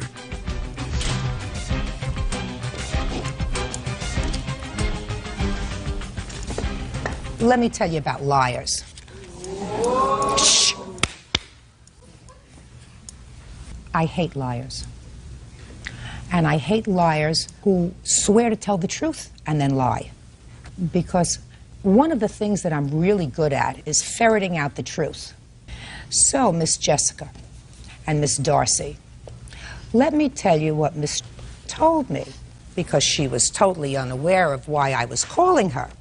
She told me she absolutely spoke with Amy and her mother on the 16th of January, that Amy called her hysterical because she said that her son and the two of you had gone into Taco Bell and reduced her to tears. And that she was asking, she and her mother were asking Shane's mother to please prevail upon her son and you to leave her alone. Does that come as a surprise to you? To me, yeah. Oh, really? Then Shane's mother is a liar? Is that what you're telling me? Because Shane's mother said that she finally got to talk to you, Darcy, that evening. To you. To you. Missy. And to her son. And that to best of her recollection, she managed to reach her son on your cell phone. Miss Jessica? She talked to him. I'm speaking. I suckered you into this long before I spoke to his mother. You are two big, lying bullies. And you went over to her house and you beat her up. And I don't believe a word that you say in your answer here, which is, she threatened us. She demanded that we come to her house. We drove to her house. She instigated the fight. No, no, no. You were annoyed, the two of you, because she and her mother had called Shane's mother and asked for her help. His mother said, what I wanted to do was to get Shane's side of the story. Well, unfortunately, she got Shane's side of the story, which she believes. Excuse me? I'm speaking. I'm sorry. You are dishonest and dumb and bullies. And you're going to pay for all of her medical bills and all of her pain and suffering, because all you have to do is lie to me once, which you did. And I don't have to hear another word out of your lying mouths. You're bullies. I don't know what's going to become of you. All I can suggest is that you stay in school, because you don't know how to dress when you come to court. So suggests to me that you have no sense of decorum. You are a liar, which suggests to me that you have to go back to moral school. You're hanging around with her, who's just a big bully and throws her weight around, clearly, in attacking her. You don't even... What? Don't go there. Your nose was broken? Yes. Concussion, bruised ribs. What I don't understand is, quite frankly, how the police could not pursue this matter. That's what I don't understand. And at least give both of these girls a record for assault. They may not go to jail. That's what I want. But it's outrageous to me that with just one phone call that I was able to make today, that the police department chose to believe this cock and bull story that these two girls told them. It's an... Down in the matter of Stevenson versus Conti. Parties have been sworn in, Judge. You may be seated. Gentlemen, have seats, please. Miss Stevenson, this is your son. Your son's name is Joseph? Yes. Miss Conti, this is your son, and his name is Joey. Yes, Your Honor. And your son, Joey, along with several friends, these two people among them? They were there with us. Yeah. They egged Mrs. Stevenson's house and car. Miss Stevenson says that in addition to doing damage to her home and her car, when you were advised about it, you said that you would take care of whatever damage was caused by your son and his friends, and then didn't do it. So she's suing you for the cost of cleaning up the house and car. Is that right? 3 cars. 3 cars. And a garage. And I assume you have photographs of the damage? Yes, I do, and I also have a videotape, too, that shows everything. Of what? Of the defendant and his friends egging the house. Can I see the tape Sure you before can. we even start? You know, picture's worth 1,000 words. Let's take a look. Mr. Conti, young Mr. Conti over here, he doesn't deny that he was there. No. And even threw an egg or two. Is that right, Mr. Conti? Yes, Your Honor, I threw one, but it hit my own car. Actually. Well, that was... It was so long ago, I just know it didn't hit anything. Joey, say nothing else. Yes, Your Honor. Okay. It's on 3 times. That's the first car. This is the second one. It does a repeat and then it has highlights.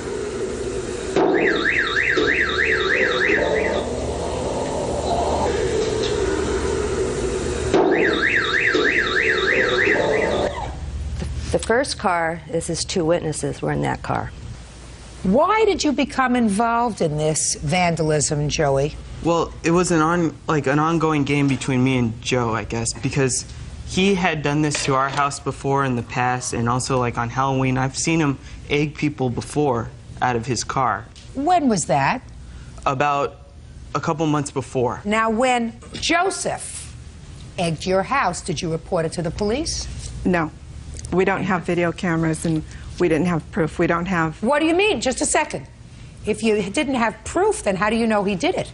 Because I came outside while they were doing it, and I saw him drive up the street, and my father followed him. Just a second. That's proof. Your Honor, You don't need a video camera. Your Honor, we just went out. We hosed our garage. We hosed the car. Everything came off. We chalked it up to harmless pranks. Yeah. And I didn't make a big issue out of it. Fine. You didn't see him throw an egg at your house, did you? That's correct. Right. And since I don't believe him, that he threw one egg that came back and hit him in the face, I don't believe him either. I threw it over, I was driving and I just threw it like this, and I couldn't even make it to the house. It was pretty far away. I don't care. Okay. If you tell the truth all the time, you don't have to have a good memory. I'm just Did anybody ever say that to you? Yes. Do you understand what it means? Yes. Good. So you and your friends are sitting around whose house when you decide to go on this egg spree? My friend Darren's house. Where is Darren? He lives just up the street from Not Joe. one of these two people. No, he's not here. He didn't come today because... I don't care why he didn't come. He didn't come today because he was pregnant. I don't care. Okay. You are sitting around Darren's house. How many people are sitting around Darren's house? There is about 6 of us. And how many of you have cars? 2 of us. And how many cars were loaded up to go over to his house? 2.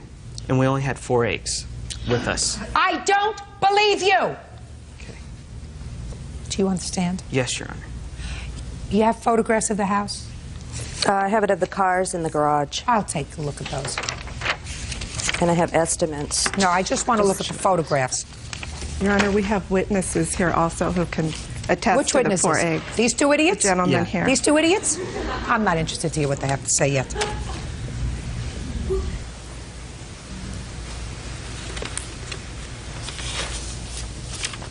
Would you ask her to show me where on this car she's pointing to as a damage? I mean, I'm looking at 2 spots on your garage. You see the egg on the garage, Here yes. and here. Now, the black car with the spots on it, that's the rear end of the Yukon. The other cars were repaired. I'm just showing you the cars repaired. I don't see $2,000 worth of damage, madam. I'm just telling you. Oh, well, I have... I'm telling you, I don't see $2,000 worth of damage. Shh, listen to me carefully. Okay. I don't see $2,000 worth of damage. I'm not excusing him. I'm not finished with him yet, as a matter of fact. But I'm not seeing $2,000 worth of damage. Now, let's get back to you. Put your papers down. Sorry. What you are complaining about, and I assume your mother is complaining about, is why you are being singled out to pay for this damage rather than going after all of the other boys. Exactly. Is that right? Yes, Your Honor. Well, I'm going to explain that to you. Okay. When you commit a crime, you're not entitled to be treated like everybody else who commits the same crime. Let me give you an example. I'm going to go back into my history. And Officer Petrie Hawkins Bird here is going to affirm what I've said because I know he's a truthful person. When I was a judge in the family court and I would get teenagers who committed crimes, much more serious ones than this, although this is annoying, and very often there would be a group of boys who would commit a robbery. And because of the way the law is written, sometimes the cases were assigned to a different judge. One judge would try one of the boys, another judge would try the second boy, another judge would try the first boy. And every time one of the boys got me, they would say, "That's not fair. I want somebody else. I want his judge. Understand. And I would say, you got the luck of the draw. You got me. It doesn't have to be equal. Everybody's equal in the eyes of the law. But that doesn't mean that you have to be treated equally. Judge Judy continues in a moment. She is very, very Sue happy. Maybe she came after you because you did something wrong. Yeah, and we did do something. Sorry. And later today. Her father didn't approve of you. Yeah. Like what? Got arrested. For what? Selling weed. Selling weed? Yeah. You mean selling drugs? That's right. Real cases, real people. Judge Judy. Deneen Stevenson says 18-year-old Joey Cotti egged her house and car. Joey says he wasn't the only one. She picked you. Okay. And she picked you maybe because she doesn't like the color of your eyes. Quiet. I'm making a point here. She picked you. She says, I don't want to have to go out and hunt down his mother and his mother and his mother and go to court 4 different times. I want you to pay for all the damage that was caused to my house. I think one of the reasons she picked me, Your Honor, is because she is very, very Sue happy. And we have evidence of her and her past, even from her own family members that have moved away just to get away from her. And she's been involved with some of the other kids before, so I think she came after me because I don't really know her. Maybe she came after you because you did something wrong. Yeah, and we did do something. Sorry, we did do something wrong, and What difference does it? Let me we ask admit you, it. What do you want? Your Honor, he admitted it from the very start when the police called him. Then why did you go the and truth. get this whole list of other people she sued? Because the damage is not does not warrant. I don't care about that, sir. I don't care if she sued everybody from A to M in the phone book. Do you understand? That's her prerogative. And she wouldn't have sued you if you didn't do something wrong. Yes, sir. You want to be treated like these boys. According to you, she accepted their apology and they... No. Just a second. According to you, and I'm going to read what you said in your answer. She said... Your Honor, she asked... I'm speaking. She even knows the driver of the second car whose apologies she accepted. His parents came to my house. Just a second. Okay. Do I look like I need your help? No. She can accept everybody's apology but yours. Maybe she doesn't like people with hazel eyes. We tried to apologize, Your Honor, and she said my mom went to go apologize, and we got the whole team ready to go apologize, and I was ready, and I wrote a letter and everything to go apologize to her. And the day we were going to go apologize, my mother called her and she said, oh, that won't be necessary. We're going to sue you now. So this is what happened. Just a second. How much after this incident were you going to apologize? Oh, within the week. Within the week. Just a second. What about the next day? Your Honor, I didn't I'm find... speaking. Not you. Him. No. Why didn't you go the next day? Because we just didn't. What do you mean, because you just didn't? We had to get everyone together. What do you mean, because you just didn't? Because I wanted to get everybody together. Because I was basically the only one that admitted to doing this. Just a minute. When did you contact the police? The very day, that same day. When did the police contact you? A couple weeks after. Not before? No. Did you tell him that you had contacted the police? Yes, I confronted him in school. When? Like, after I realized it was his car when we watched the tape at night, so the following school day. Step up here. You're Joseph. Yes. You told him the following day that you had contacted the police, or the following school day? Yes, the following school day. And then you just wanted to get everybody together before you went to apologize. Is that what I'm hearing? Yes. But he had already told you that he had contacted the police. Yes. Right. You get it. And that day I got everybody together. And we were my mom called and we were ready to go apologize. And she Would you have been ready yes. to go over and apologize if they hadn't called the police? Yes. I would have apologized. What catharsis did you have between the time that you egged his property and the time that you were prepared to apologize? After he came up to me at school. And told you that the police had been called. He didn't tell me the police had been called that. No, he didn't tell me the police had been called. What did he say? He just said, he came up to me with a bunch of his friends, like they were trying to they came up to me like aggressively, and they were like, "Well, did you do this?" And I'm like, "Yes." And then that's all. They never said the police had been called. They just walked away after that. Well, why would you want to apologize after that, Joey? Because they were so angry about it. You owe for the damage to their property. It's not $2,000. Get over it. It's not going to happen. Do I make myself clear? I have my estimates right here. I for don't the care. cars You that can were take the repaired. estimates and wallpaper with them. I see what your pictures show. No, those after. Then after it's then painted. that is your problem. I already told you that you can take the estimates and you can wallpaper your bathroom with them. I've looked at the photographs and I don't see $2,000 worth of damage. You're not going to retire on this incident. It's ridiculous because you're a smart lady. I don't need to You're retire not, on I'm it. speaking. What he did was bad enough. When you exaggerate it and don't tell the truth, you're no better off than he is. I'm not exaggerating. You are exaggerating, madam, because anybody who calls the police because they have $2,000 worth of damage to their house and they call the police the same day, take pictures. They take pictures if they intend to pursue it, because if the police came, I'm speaking. Okay. And if the police came and took pictures, then you would have them. And if the police didn't take pictures, then you make sure that you have them in order to preserve whatever rights you want to have in a lawsuit. Judgment for the plaintiff in the amount of $300. That's all. Parties are excused. You may step out. My son is never out on Halloween because we're home as a family handing out candy. I guess it's over now since they take things very, very serious. Oh, through the school year, she was a troublemaking mom. I had offered Mrs. Stevenson $500 to just forget the whole thing because she made my life a living hell. Why am I upset? Because they're liars. She refused it. She said she couldn't accept that. So I just told her, do what you have to do then. The kids did the damage. They don't have to pay for it. But there'll be another time. And now the next case. All parties in the matter of Forzetting versus Hannah. Step forward. Construction worker Tony Forzetting is suing his son's ex-girlfriend, 18-year-old food server Nikki Hanna, for unpaid rent and utility bills. Tony says when Nikki's father kicked her out, he let her move in. Is this your son? Yes, ma'am. Is this the one who was in jail? Yes, ma'am.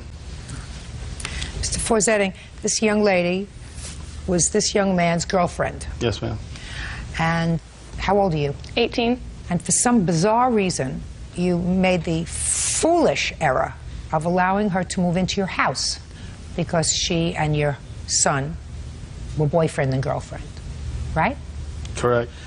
And at this point, you say she owes you for rent and other expenses that she was supposed to pay for the 4 months that she was living with you. That's Yes, what the ma'am. case is about. How old are you? 20. And your name? Stephen Forzetting. Stephen, how old was Miss Hannah when you met her? 16. And how old was she when she moved into your house? 18. Why? Because her and her dad got into it and he threw her out. What?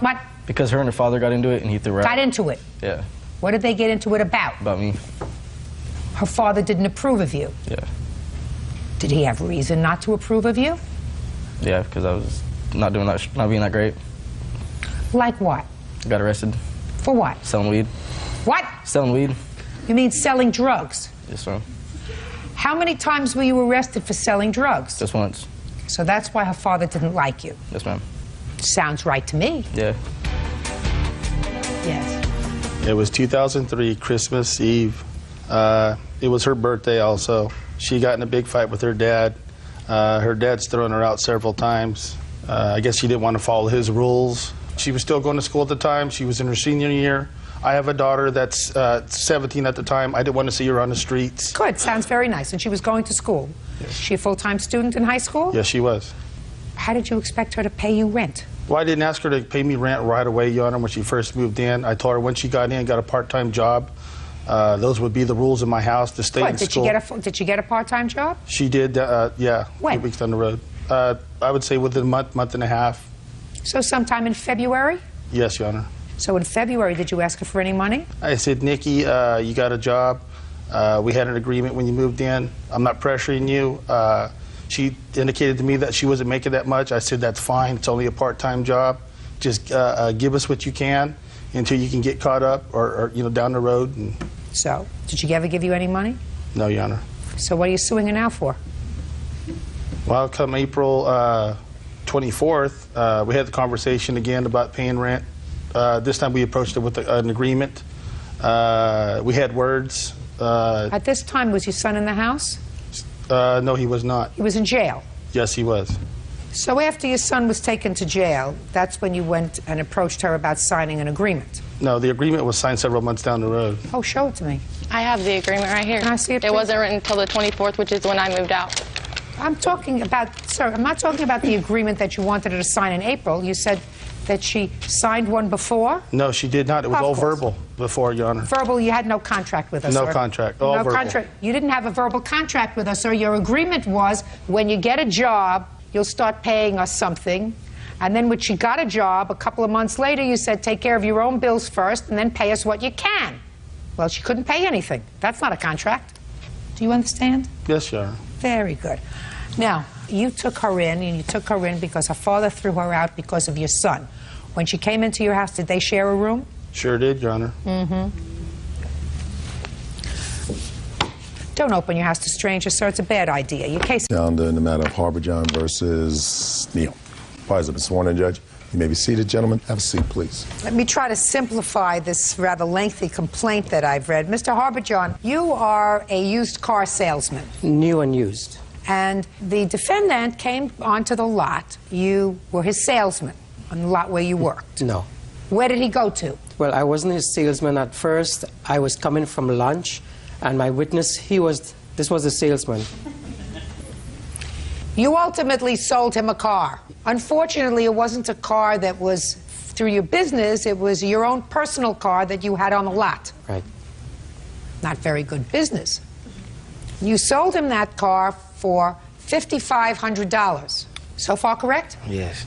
And when you came onto the lot, you told either one of these two salesmen, that you were prepared to spend $5,000. Yes. But you couldn't find a car on the lot that you liked for $5,000. But did you see a sign in his car? No, ma'am. He just told you he had a car. Yes, ma'am. So he said, well, if you don't find a car, I'm speaking. If you don't find anything you like here, I have a car for sale. You want to look at it. Is that pretty much what he said? Yes, ma'am. In some more substance. Yes, ma'am. So you went and you took a test drive in that car? Yes, ma'am. That same day? Yes, ma'am. What day was that? I'm not sure the day in question, Your Honor. What day was that, sir? February 27th. And you agreed to buy his car for $5,500? Yes, ma'am.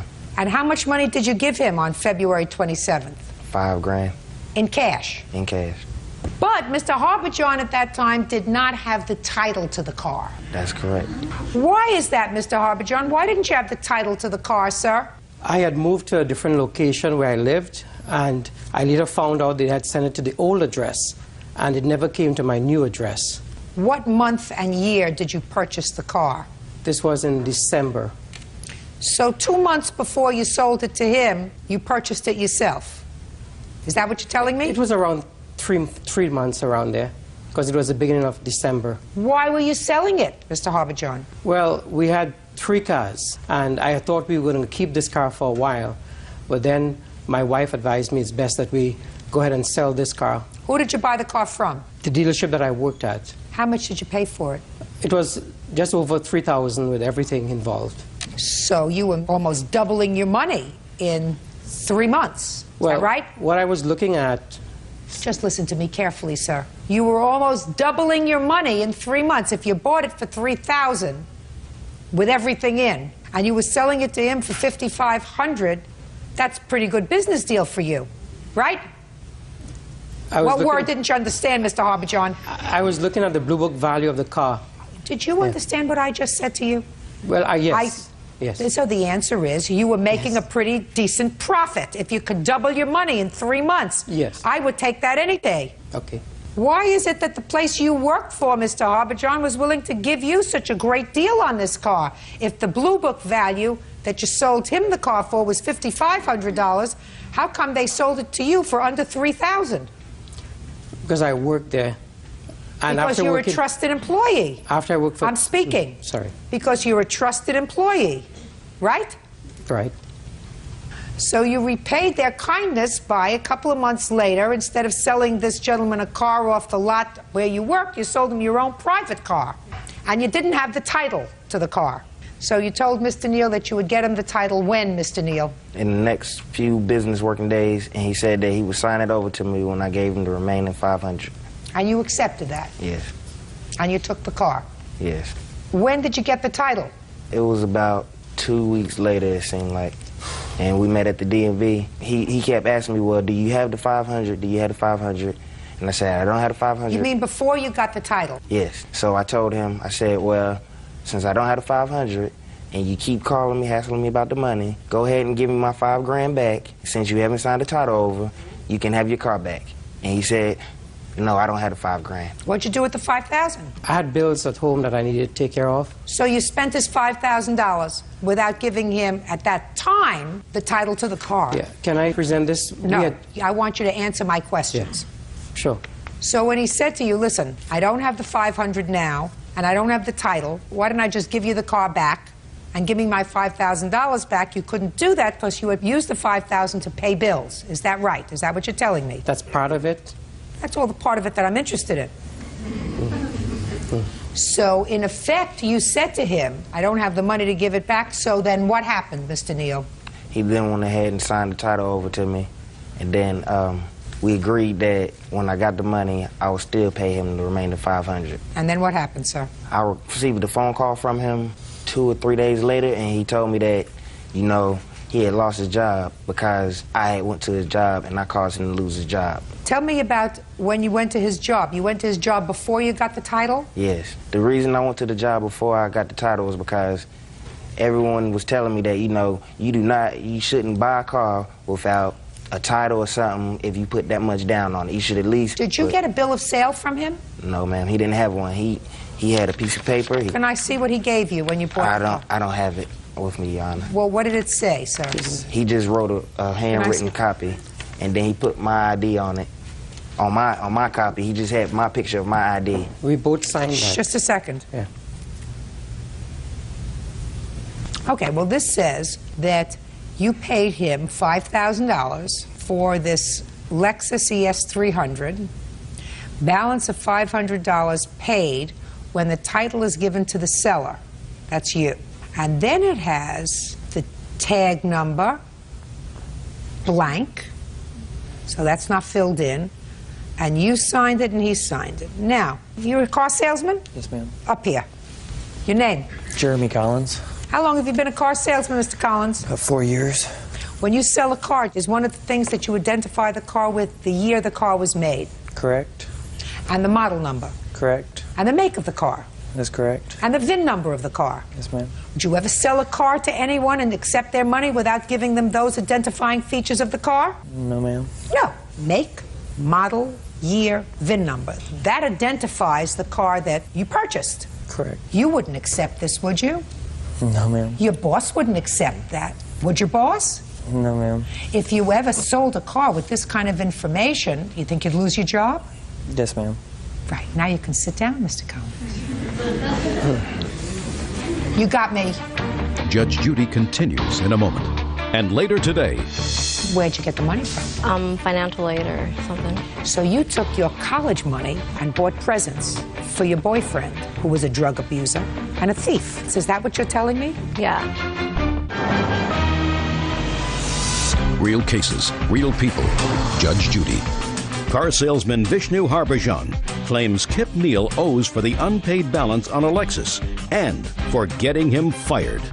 This is what we know about you, Mr. Harbhajan, because what you're suing him for is the $500 that you believe is still owed for the car, and $4,500 because you say he caused you to lose your job. You deserve to lose your job. Yeah, you do.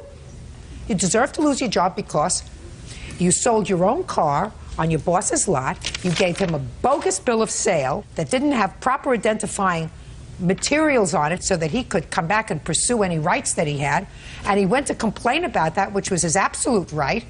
And if your boss fired you because you sold the car off the lot that was your car, well, that's your problem. Shouldn't have done it. Now I'll hear you. I never knew this gentleman until that day when I was coming from lunch, and I was pulling to park in the parking lot when the salesman here, he stopped me and he said, this gentleman is looking for a car. And he had spent a lot of time on the lot, and he couldn't find one. Mr. Jeremy here had already shown him another... Listen to me. Yeah. I don't care. Okay. Don't tell me the whole story. I gave you the germane parts of this story, Mr. Harbison. You sold him your personal car. You gave him a ridiculous document here, which is the only document that you have. Is that right? No. Show me the bill of sale that you say you gave him. I just want to correct a lie that was said here. I never told him the amount of days. I said as soon as I get the title, I would give you a call. Mr. Harbison, if I go in to buy a car, I expect to get something that indicates to me that this car is mine.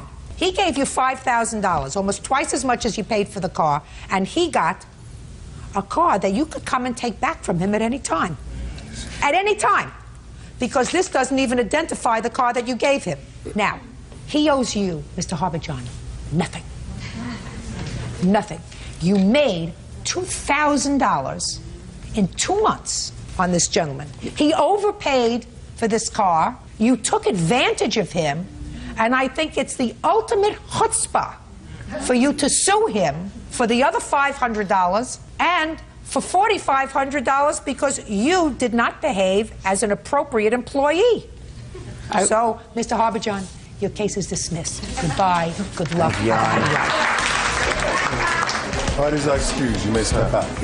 I went out of my way so he could have the car. I came with $5,000 cash. He had at least a written statement, what we agreed on. I just wanted a car and proof that it was mine. And he reneged on what we agreed on. And he told me, well, you know, I need the money real bad so I can send it back to Taliban. Taliban? To me, I feel like that's the reason he was trying to scam me. Did he say Taliban? Because he was trying to get as much money as he could possible. What is he talking about? I'm not from there. I feel like everybody's always trying to take advantage of the good guy. And now the next case. All parties in the matter of Bowie versus Wiley. Step forward. 23-year-old student Lynn Bowie is suing her boyfriend's sister, 23-year-old receptionist Jennifer Wiley, for selling a guitar and a PlayStation belonging to her boyfriend. Miss Bowie, Miss Wiley is your boyfriend's sister. Is that right? Yes, that's correct. This is the boyfriend. Yes.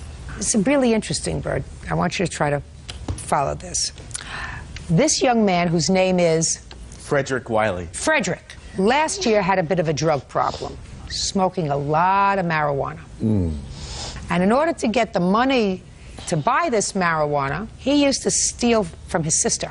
He used to go into her purse, you know, take money, take her stuff and sell it, right? Yes. And when she would complain that he was taking money that she needed because she's a working gal, he'd laugh at her because he's an idiot. Not to mention he was on high on marijuana. Well, that alone makes him an idiot. Miss Bowie used to buy him presents. PlayStations, guitars, for his birthday and for Christmas, right? Yes, that's correct. And Miss Wiley said to her brother, you steal again from me, I'm going to take your stuff and I'm going to sell it and I'm going to keep the money. Right? Yes. And he did. And she did. Right? Yep. Now comes the interesting part. The interesting part is Frederick over here wouldn't think of suing his sister because he knows that I would annihilate him. That he would get exactly what he deserved. So he puts up his girlfriend, Miss Bowie, who says, she can't sell that stuff. I bought that stuff for you. Got it? Oh, I got it. So Miss Bowie comes up with this novel lawsuit, which says, even though I bought him these things as presents for his birthday and for Christmas, I really gave it to him and it's shared property because I bought him the PlayStation so that we were going to use it together. And I bought him, what else did you sell, the PlayStation? The guitar. And the guitar because I used to listen to the guitar. So that too is shared property. You made two mistakes, Miss Bowie. When you give somebody a gift, there are no attachments. If you bought him a PlayStation for his birthday, you may have used it in his house. But if the two of you broke up, the PlayStation was going to stay with him, as was the guitar, because that's what happens when you give a gift. That was your first mistake. Your second mistake is taking him back. Understand? Do you work? Yes, I do, right now. What kind of work do you do? Retail. Were you working when you bought him all these gifts? No, I was not. Where'd you get the money from? Financial aid or something. I was working here and there. So you took your college money and bought him presents? Is that what you're telling me? Yeah. That was your third mistake. Because I want you to figure out what that means. That means that the government was giving you money to go to college, right? The people were giving you money because we were investing in your future. And you were taking that money and buying presents for your boyfriend, who was a drug abuser and a thief. Does that say you're smart? Now, understanding that you did that, and you broke up with him for a while, but then Frederick the Irresistible came back into your life. What is it that's irresistible about you, Frederick? I want you to step up here and tell me. Nothing. That's true. Do you work? No. Why are you looking up at the sky? Because I have to think about it. You had to think about whether or not you work? No, I don't have to think about it, ma'am. Do you work? No, I do not. How do you support yourself? Going to school and make sure that I stay happy with myself. Who do you live with? My mother. Are you the only son? The only son, yes, I will be. Am. What? I am. Yes, I am. Your mother favors you? Say no. Does his mother favor you? Yes, very much so. Do you go to school 8 hours a day? 12 units. I don't know about 12 units? Yeah.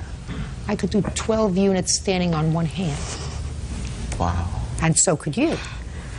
Because I'm sure your mother wouldn't call you the favorite unless you were a real smart guy. So what do you do with the rest of your time, Frederick? Stay at home, listen to music. Play the guitar? Play the guitar. You used to when you had a guitar. Yes. Miss Bowie used her student aid to buy these things for you. Yes, she did. Well, why don't you get a job and pay her back? I'm currently right now looking for a job, so. Where are you looking? All over Orange County. How are you looking for a job, Frederick?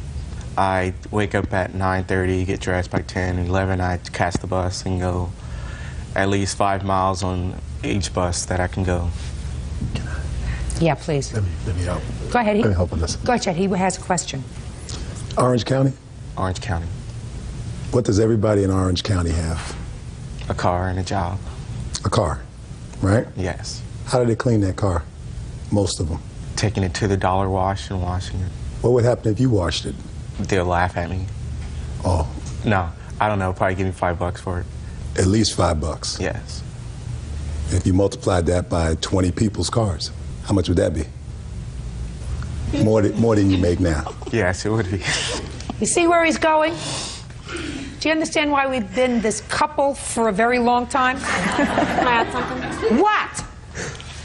He just currently got fired. He was working with his other sister's boyfriend, and he fired her. He fired him because he was lazy and couldn't wake up. Oh, that I believe. I don't want to get involved with this anymore. Listen, right now he's his mother's mistake. If you choose to make him your mistake, that's your problem. She didn't know you were Penny. Nothing. You made him a present. You made him a gift of these items. She sold them because that's exactly what she said she was going to do if he stole from her again. Actually, he doesn't deny that he stole from her, right? Yes. Right? Right. Good. Goodbye. Parties are excused. You may step out. I was trying over. Yeah, this is case number 50 on the calendar, the matter of Aarons versus Payton. Parties have been sworn in. Judge, you may be seated. You folks have a seat, please. All right, Mr. Aarons, it is your claim that Mr. Payton assaulted you. Correct.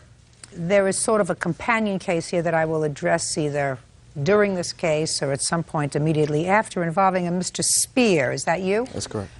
And you weren't actually there during the course of this whole event, but you allege your car got damaged by Mr. Aarons while he was drunk. When did this assault take place, sir? The assault itself occurred at 3 o'clock in the morning. I was with my friends. I need a date, sir. December 18th. At 3 in the morning. 12/18/04. Correct. Where were you? I was in the parking lot of the Hilton Hotel, located in Corvallis, Oregon. What were you doing there? My friend had a party right next door. It was his birthday party. And what time had you arrived at the party? 10 o'clock. How many people were there? Roughly 8. A lot of drinking. Yes, we were all over 21. I didn't ask how old you were. I said there was a lot of Yes, drinking. there was a lot of drinking. What were you drinking, Ben? I was drinking Miller Lite. Nothing other than beer. Correct. And what happens? We were outside, out front. There's a fence separating his house and the parking lot. And we were out front there. I was with my friends, Jason. Well, they're actually acquaintances. About 3 girls came out of the Hilton Hotel. At that point, we called over to them to come over and talk to us. So they came over to where we were. What did you say to them? I don't exactly remember exactly what we said, but we said, hi, what's going on tonight? What are you guys doing at the Hilton? At that point, approximately 3 to 4 men came out of the hotel and immediately came over to where we were. Mr. Payton targeted me specifically, and he started going after me. I could tell he wanted to fight. He was very aggressive towards me. Well, tell me what he did, sir. He said as soon as he came out of the hotel, he said that he saw me looking at him and saluting in a Hitler-like way. And I don't know what he was talking about. Do you know what he's talking about, Mr. Payton? I know exactly what he's talking about. What is he talking about, Mr. Payton? When I walked out of the hotel, we walked over to the young ladies, and they seemed upset, so I walked over and asked him to stop, and he was on the other side of the fence, and he gave me one of those. Can I interject at this point? What were you doing at the Hilton Hotel that evening? The dorms were closed at our university, and I was staying there for a school function. Okay, and what time had you started drinking that night? I'm 18 now, I didn't drink. Okay, Ben. So you're outside. And I'm speaking with my friends. It becomes a verbal altercation at that point. So I came over to the fence. So you jumped over the fence? Correct, yes. Why didn't you just go home like you were planning to go? I wasn't planning on going home that night. Well, what were you doing outside, Ben? We were just out front of his house so that we didn't wake up his friends. I don't understand that, Ben. You were outside because you were making too much noise to be inside? That'd be correct, yes. At that point, I explained to him what I was doing. What did you mean you explained to him? What does that mean, I explained to him? I told him, I repeated the motion of this. I told him that's the only thing I could have possibly done at that point when he came outside. I told him that. He said, okay, that's all right. And then we shook hands. We exchanged names. We asked them what they were doing, and they said they were going to go and get beer and food. So they got in their car, and they took off. They came back about 10 minutes later, maybe 15 minutes later, and we were still outside. What were you doing outside, Ben? We were just sitting on the curb. There's this curb. We were just sitting there. We were just talking amongst ourselves. Go ahead. The 3 girls who were with them, I believe they went straight into the hotel, or they went didn't want to entrance. talk to you anymore. I don't know if they didn't want to talk to us anymore, or if they were just They didn't back. want to talk to you anymore. They went right inside. They went inside. Go ahead. Peyton and his friends, they stayed with us out there, and we talked. And at that point, there became a verbal altercation between Mr. Peyton and one of the witnesses, Brown. And I believe it was over food. I believe he asked them if they brought him any food back. Where is Mr. Brown? Mr. Brown is unable to come. So he's not a witness? Okay. Because no. he's not here. Okay. So Mr. Brown, one of your friends, asked Mr. Peyton... Well, he wasn't my friend, he was my acquaintance. Your acquaintance? Correct. On your curb? Yes. Asked Mr. Peyton how come they didn't bring him back any food. Yes. You think that was because Mr. Brown maybe had a little too much to drink? Possibly, yes. Keep going. So at that point, there was a verbal altercation between him and Mr. Peyton, and I believe Jason might have gotten involved in it a little bit. At that point, I got up and I got in between them, and I pushed them aside, and then I'm not sure exactly what he did. That's about where my memory ends. Shortly after that point, it was because he had struck me to the face. I received a massive concussion. I have photos here if you'd like at this time. You can take a look at that. I fell back, I hit the concrete. I lost about 1.5 pints of blood. You can see my cheek there. It was possibly dislocated. Looked like you fell back really hard. Yes. At that point, I had a concussion. I do not remember anything from that point Good. on. Now, Brian. Yes. Let's hear it. Like you said, the young ladies did come out the... Why don't we start with the young lady? Oh, okay, then. Because you weren't there. The young lady was there first. Is Can that I right? interject at this point? No. Okay. You came out at some point of the Hilton Hotel. Yes. Ben and his friends were yelling at us, and... What were they yelling? To come over and, like, what were our names, and we could tell that they were very intoxicated. And then the boys came out and were like, these guys won't leave us alone. They keep yelling at us, and they're very intoxicated. And so I believe that Brian asked them to leave us alone. Did you go out with Brian and his friends for some food? Mm-hmm. Yeah, that would be a yes. Yes. What happened when you came back? We got out of the car and they started yelling and stuff like that, and then Ben started beating the car. And the car alarm... Whose car was it? Mine, Your Honor. Your car.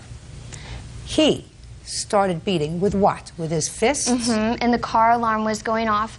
All of us actually asked him numerous times to stop it, and he wouldn't. Brian went up to him to get him to stop, and Ben turned around really fast and his fist came up, and so Brian obviously felt threatened if he was beating the car this much, and so Brian hit him, and he fell back on the ground and hit his head. Okay. The police were called? Yes. You have the police report? I have the police report. And I'd like is to there see it, something I please. could say? The police interviewed all the witnesses. I'd like to see both police reports, and Ben, I can read. You don't have to tell me what it says. Can I just point one out thing, though, please? Yes? They interviewed all the witnesses there, and they took down their names. Her name's nowhere in the police report. Well, it may not be in the police report, but did they take down the names of the 3 girls who were... No, they did not. Well, so? I don't recognize her at all. I'm not sure who she is. They interviewed everyone who was there at the time of the incident. Listen to me. You were so blind drunk, not a question in my mind, that you wouldn't know her if she came up and bit you in the behind. You said there were 3 girls that came out. It's my job to ascertain who tells the truth and who lies. She told a very cogent story. There is no reason to say that she's lying about being one of the 3 girls that came out that night that spoke to you. Why didn't the police interview her then? I have no idea, sir. I have enough trouble figuring out why I'm here. Judge Judy continues in a moment. We were drinking, him included. He started picking a fight. I can quote him on, I can kick 2 of your guys' right now. And, Hands off your hips. Real cases, real people. Judge Judy. Ben Aaron says, during a night of partying, he was assaulted by college football player Brian Payton. Brian says Ben was drunk and out of control. In a separate lawsuit, Adam Spear is suing Ben Aarons for denting his car. How did you get the injuries to your hands, sir? How did you get the injuries? I didn't have any injuries on my hands. I noted that Mr. Aarons had injuries to both of his hands. He had abrasions and red marks on his fingers that were consistent with him striking something. This is the photograph of the injury to my hands. This is the dent that my hands allegedly created. That's one hand. I'll take a look at it. Absolutely. If you look in the report, it says injuries to both hands. Right. If there is injury to both hands, you would see it. The only thing that photo shows is a red strap mark from where I was strapped into the stretcher. You can see that. No. Police officer noted, sir, that there were massive dents on a car. That would be Mr. Spear's car. And the police officer said to you, did you strike that car? And you said, I don't remember. That was the answer that you gave to the police. Correct. Police also said that in addition to beer, you drank liquor. Yes. That's what you told the police. Okay, yes. You didn't remember to tell me that. I'm sorry. Police officer also noted that you and your friends were all drunk. Right? Correct. Okay, good. Could I interject with one more thing, please? I have a medical report from when I was there. They did a full body analysis on me. There is nothing in there about any injury to my hands. The only thing I could have imagined that he would have seen is I have a medical injury. Let me explain something to you, sir.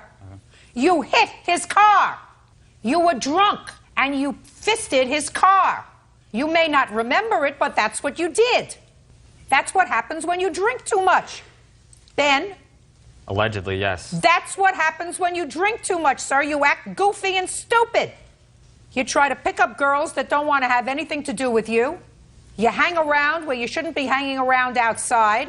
And you act goofy and stupid. And you get yourself into trouble when you drink too much. Isn't that right? Not entirely, no. Well, you were acting goofy and stupid, too, according to the police report. All of his friends were drunk. Oh, does it specify my name in there? Were you at the party? Yes, I was. And you weren't drunk? They didn't take individual statements. I didn't ask you that question, sir. I said... I was drinking, but I was not drunk, Your Honor. I'm here for a reason. I'm not his friend. I met him that night. Good. I'm here because I can remember things. Everybody else there was too wasted. Why? She wasn't wasted. Huh? I'm talking at the party that we were there. This young lady isn't wasted, sir. And you know what? She also wasn't there at the moment of the assault. Step up. Step up. Go ahead.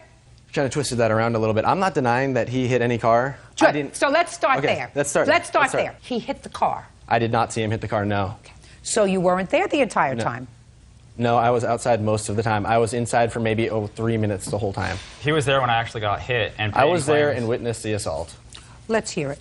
Let's hear it? Okay. Take your hands off your hips. We were standing there having drinks. His friends and him among us had beer. They brought a case of beer. We were drinking, him included. He, Mr. Payton, was pretty hot-headed the whole time. The moment he came up, he started picking a fight with me and Brown, who's not here today.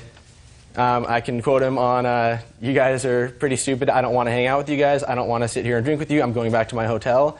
I can kick 2 of your guys' right now. That set me, who's pretty hot-headed, if you can't tell, and Brown off. We kind of got up in his face, and he did the same. Some words were said. That's when Ben said he came up and tried to break up the thing. He went back to the hotel for a while with the girls. We still hung out with his 2 other friends. He came back out. And hands off your hips. All right. He came back out. Some more words were said. Ben, at the time, was sitting on the curb drinking a beer. He stood up. Ben wasn't even looking at him. We were all talking. He walked over to Ben and cheap-shotted Ben in the jaw. So after they left, instead of going back to the house, you stayed in the parking lot. You remember why? It's a place to sit. We were there already. I can just stay where I want, I believe. It's not against the law. I love it when it all comes together. Just let them talk. Right?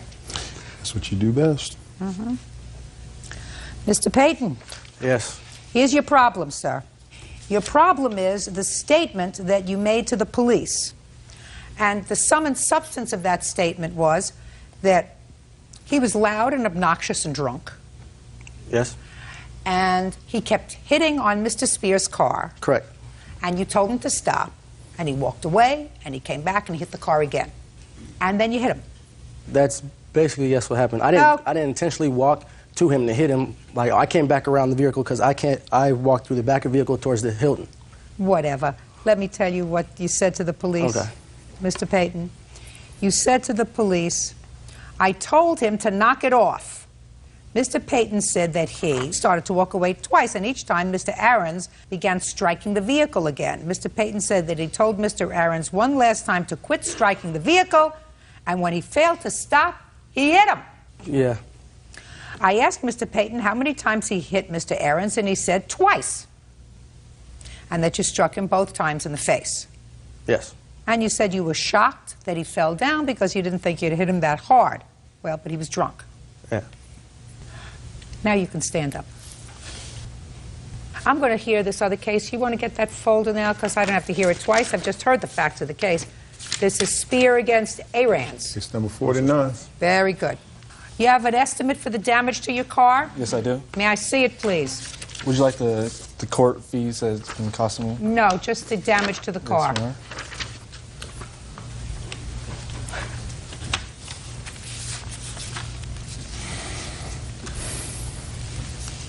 Who's Mr. Norris? Is he a friend of yours? Yes. Okay. Let me tell you what Mr. Norris told the police. It says in the police report, this is the interview. Mr. Norris stated that after Mr. Payton told Mr. Aarons 3 different times to stop hitting the car, he walked up and struck him in the face. Yeah, I'm not denying that I hit him. You can't do that.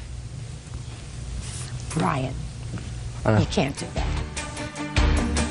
Now, do you have any unreimbursed medical bills, sir? Yes, sir. Or ma'am. Hand them up.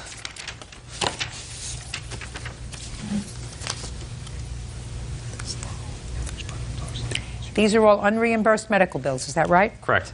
You had no insurance. My insurance was denied, yes. No insurance. You go to school full time? Yes, ma'am. Mm-hmm. You have a job? No, ma'am. You can't hit somebody because they're damaging property. He has over $5,000 in unreimbursed medical bills. You have to take care of that. I say this to you, sir, that I think you behaved badly that night, but for the fact that this young man had no right to hit you, believe me, you would leave here today without a judgment. But the law is clear. You cannot defend somebody else's property with physical violence.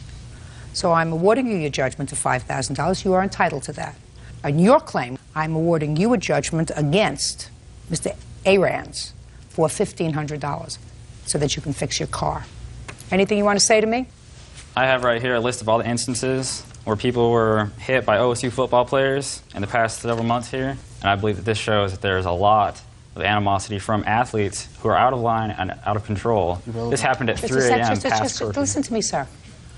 I have no particular axe to grind. I don't even like athletes. What I don't like are young people who get so drunk that they can't remember what's happened. According to the police, according to the doctor, you reeked of alcohol, you had no memory of the assault because you were drunk. Because if you had had any kind of negative vibes with them during the course of the evening, and if you were sober, I can't believe you would be stupid enough to sit in the parking lot of the hotel where they were staying, not you. That's what you keep wanting to answer me, sir, and I'm telling you, that's what happens when you're drunk and stupid. Bad things happen. That doesn't mean he had the right to assault you. It just means that your actions, your purposeful actions in consuming too much alcohol was the proximate cause of all of these events that spiraled out of control that night. And if that's the way you can consume your alcohol, I suggest to you that you don't drink anymore. This case is over. Thank you. Parties are excused. You may step out. 69 on the calendar in the matter of Bledsoe versus Ha. Parties have been sworn in. You may be seated, sir. Have a seat. Mr. Bledsoe, you and the defendant were involved in a relationship, according to what I read in your complaint. There came a time when you needed a cell phone. Correct. You didn't have sufficient credit to get one yourself. And Ms. Ha said that she would get one for you, as long as you agreed to pay the bills. Mm-hmm. She got a second phone on her account, or was this an account that you had solely for him? No, it was already, and he took it over. It was already in existence. Mm-hmm. And then you started a business. Correct. And you didn't have an office, per se, so that your cell phone was your office. Correct. We're a mobile service. So that you had business cards and stationery printed up, all with the cell phone number on it. Yes. What kind of business is this, Mr. Bledsoe? We manufacture and install a paint protection film for cars. It's otherwise known as a clear broad. It's on the front of the cars to protect them from getting rock chips. From getting what? From getting rock chips and damage on the front of the car. This is a lucrative business? Yes. And then the two of you broke up. Correct. This is what your lawsuit is about. You say that because Ms. Ha refused to let you keep the number, to keep the account going, and you lost the number, not only did you lose a lot of business, but all of the cards that you had printed up and the stationery that you had printed up are no good anymore because you had to get a different phone. Right. Explain to me, sir, how this is a lawsuit. All right. We had broken up in March of 2004, and until December of this past year, I was still paying the cell phone bill, still using the phone. She had contacted me and said that she wanted to get the cell phone out of her name, and I said, that's fine. And the following day, we were going to meet down at the Singular store because I needed her to go in and say it was okay for me to have that phone number. And so she agreed to go down there. She didn't show up that day. Then after we tried to meet and she wouldn't come, and eventually she said, I'm not going to give you the number. My brother, who's also a partner in business, also spoke with her on the phone for about 45 minutes one day trying to see what we could do to maintain this number, and she just refused to do it. We ended up that month of February going 33 days without any business due to not having anybody being able to contact us through the new number. Mr. Bledsoe, let's say I believe everything that you said to me. What you're complaining about is that she wasn't being a nice person, right? Correct. Correct. She knew without a doubt that without giving me that number, she knew she would hurt business. Where is her legal obligation to give you that number? I guess there's no legal obligation that she had to give me that number. That's true. But Ms. Ha has a counterclaim. She says you weren't paying the bill. The very last bill, I did not pay the very last bill. And what month was the very last bill, Mr. Bledsoe? The cell phone was turned off in the middle of January, so it would have been the December to January. When did you get that bill, Ms. Ha? Well, I received several bills, and I actually agreed to let him keep the phone as long as he paid for the bill.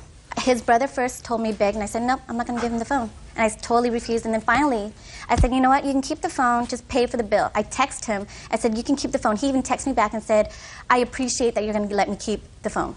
I thought everything was going to be squared away. He was going to go pay for it. He still didn't pay for it. So Well, let me that's see the why. bill.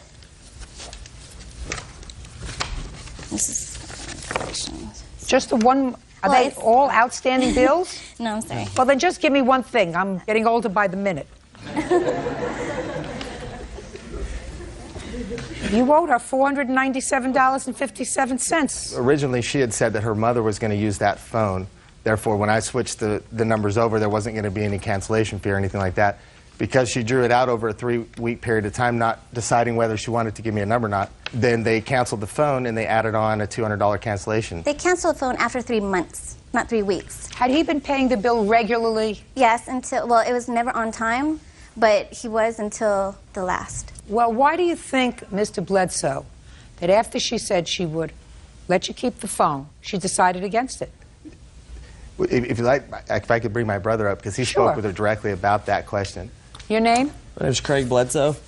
I spoke to Michelle. You know, she agreed to give the number, and I don't know what her problem was, but all of a sudden she wouldn't do it. And then she would, and then she wouldn't. Just a second. Yes. That's a lie. Mr. Bledsoe. Yes. Try looking at me. Okay. This is not an audition for an acting class, sir. Okay. Did she ever say to you, you owe a bill? No. Is not an answer. Oh, Did excuse she me, I'm ever sorry. say to you, you owe a bill? She never said to me that I owe a bill. Yes, he owes a bill. Okay. Correct. Now, come back to you. Did you ever have a discussion about paying the bill? Yes. Well, that's the problem, sir. There was some misunderstanding and miscommunication about paying the last bill. I had no problem paying the bill and, in fact, offered her money so that we could have that phone because that phone number is so crucial to our business. Mr. Bledsoe, how many months after you broke up, or she broke up with you, who broke up with who? It was mutual. Mutual. How much after the breakup did this incident occur in December? When did you break up? In March. So for a long time, you had the phone. That's correct. And for a long time, there was no problem. Correct. The problem arose when Michelle and I were dating. We had had 2 cars repossessed. I felt responsible for it. Therefore, I had told her that I would give her $250 a month towards her car payment as long as I could afford it. Therefore, What do you mean you felt responsible? Why did you feel responsible? because we were living together and I was using the car. Both cars. And so therefore, Go ahead. He was I using... got him 2 cars, and he got them both repossessed. And countless of that, like credit cards he used to take to strip clubs, everything. And I saw No. a statement. Yeah. Not true. Just to sit down. Now I don't need you anymore. Fair enough, but I got a lot to say about her side of the story. I mean, I would see things on my statements. So that things started to get nasty Things before. have been nasty Is that for a right? long time, Before. In any event, Mr. Bledsoe, Ms. Hobb has no legal obligation to permit you to keep a cell phone in her name and allow you to keep the number. There is no legal obligation. Being a nice person, she could have done it. She chose not to, even if there wasn't an issue with regard to the final cell phone bill. So you don't have a legal case against her. Moral, maybe, but this is not moral court. It's a legal court. Understood? Yes. Very good. Judge Judy continues in a moment.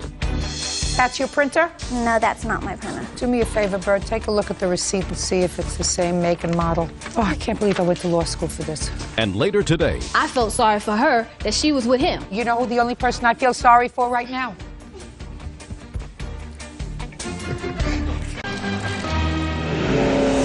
real cases, real people. Judge Judy. Jared Bledsoe says ex-girlfriend Michelle Ha owes for maliciously cutting off his cell phone. Michelle says Jared tried to skip out on the bill. Now, let's get to your counterclaim. As I said, I'm not deciding whether or not you were nice, you were not nice. All I want to know is how much he owes on the past due phone bill. $497. No, that's with the cancellation fee. I want it without the cancellation fee. $342.48. Good. $342.48. That's what you owe, sir. We had brought this, we had had a dispute about printer and a computer, so we had brought that to give to her. Officer Bird will take care of that. That's your printer? Can you turn it around, please? No, that's not my printer. Oh, gosh. I have a printer. It's a gray and black one, and when I got a computer, it came with it. And then when he gave me back my computer, he never gave me back my printer. And I have the receipt right here. Do me a favor, Bird. Take a look at the receipt that she has and see if it's the same make and model. Oh, I can't believe I went to law school for this. What was it, Lexmark? Yeah. Mr. Bledsoe, does this one work or not work? It works. Good, give it to her. Perfect. He owes you $342.48 for his phone bill. There's your printer. Goodbye. Good luck. Are you back in business? Yes, we are. Good. Good luck to you. Please excuse, you may step out. I wanted to do this civilly, and he wouldn't take care of it outside, so he likes attention, so I gave it to him. As moral as she tries to act and she is, what would the moral thing have been to do in that situation? I just want all ties cut with him. I just think it's sad that this world's full of selfish people that are ignorant about the things that they do in their life. And now the next case. All parties in the matter of Austin versus Atwater Mayfield. Step forward, please. 26-year-old retail salesperson Courtney Austin is suing her former friend, maintenance technician Fred Atwater, and his fiancée, 23-year-old restaurant manager Sylvia Mayfield, for collect calls from jail, gas money, and lost wages. Fred and Sylvia are countersuing for harassment. Miss Austin. Yes. According to your complaint, you and Mr. Atwater dated for a little while. Then he went to jail. Yes. Why is that funny? Because we never dated, Your Honor. It was just only... I said to her, according to her complaint, Okay. the two of you dated for a while and then you went to jail. I didn't think the going to jail part was funny. And while he was in jail, he made a series of collect calls to you. Correct. And it went something like this. He would call you and ask you to connect him on a three-way call Correct. to this lady here. Initially, it was his sister. Well, that's what he told you. That's what he told me. But I said, to Yes. this lady here. Yes. Who happens to be his fiancée or girlfriend. Yes. Shh. Now, every time he called you collect, it cost you $2.70. Correct. So you want him to pay for that. Correct. And then, after you found out that he had this girlfriend, somehow you became friendly enough with her so that she asked you to drive her up to jail to pay his bail. Correct. And not only did you do that once, you did it twice. Correct. And now, Miss Austin, you're bothering me because you want the money back for the collect calls that you accepted and your gas and time when you took her to jail. That he said he was going to pay for. Let's go back. You met him when? He introduced himself by leaving this note on my car. Okay. Where did he see you? He works in my complex. Okay. So it worked. I didn't have to see that. He left a note on your car. Yes. You got to know him. According to him, you were friends. According to you, you dated for a little while. What I want to get to is, because I have other things to do today, and this is particularly fascinating to me. When women do stupid things, I get frustrated. At first, he told you, when he went to jail, by the way, what did you go to jail for? Child support order. Drug abuse and hitting her. Was it a civil commitment or a criminal commitment? It was civil. Civil. You hit her, and that's how Shut you got up, shut up! He told you when he called you from jail that the person he wanted you to connect him to was his sister. How many such phone calls did you accept under the assumption that you were connecting him to his sister? One. And after that, you heard that it was his girlfriend. No, I didn't know it was his girlfriend until she called me back trying to figure out who was three-waying the calls for him. And how many calls had you accepted up until that time? 2 or 3. And how many did you accept after you knew that she was the girlfriend? It says here 35. So, now we know that he's lied to you. Yes. And he's in jail. Yes. Why would you believe that he's going to pay you for these calls when he's lied to you about who the person is? He's not from that area. Me just moving from Los Angeles to Georgia, I was trying to put myself in his position, needing a friend. So I was trying to look out for him. It wasn't like I was trying to make him my husband, my man, or anything like that. We were friends. And in that, he told me that he had after I found out he had a girlfriend, and I took her, I felt sorry for her that she was with him. You know who the only person I feel sorry for right now?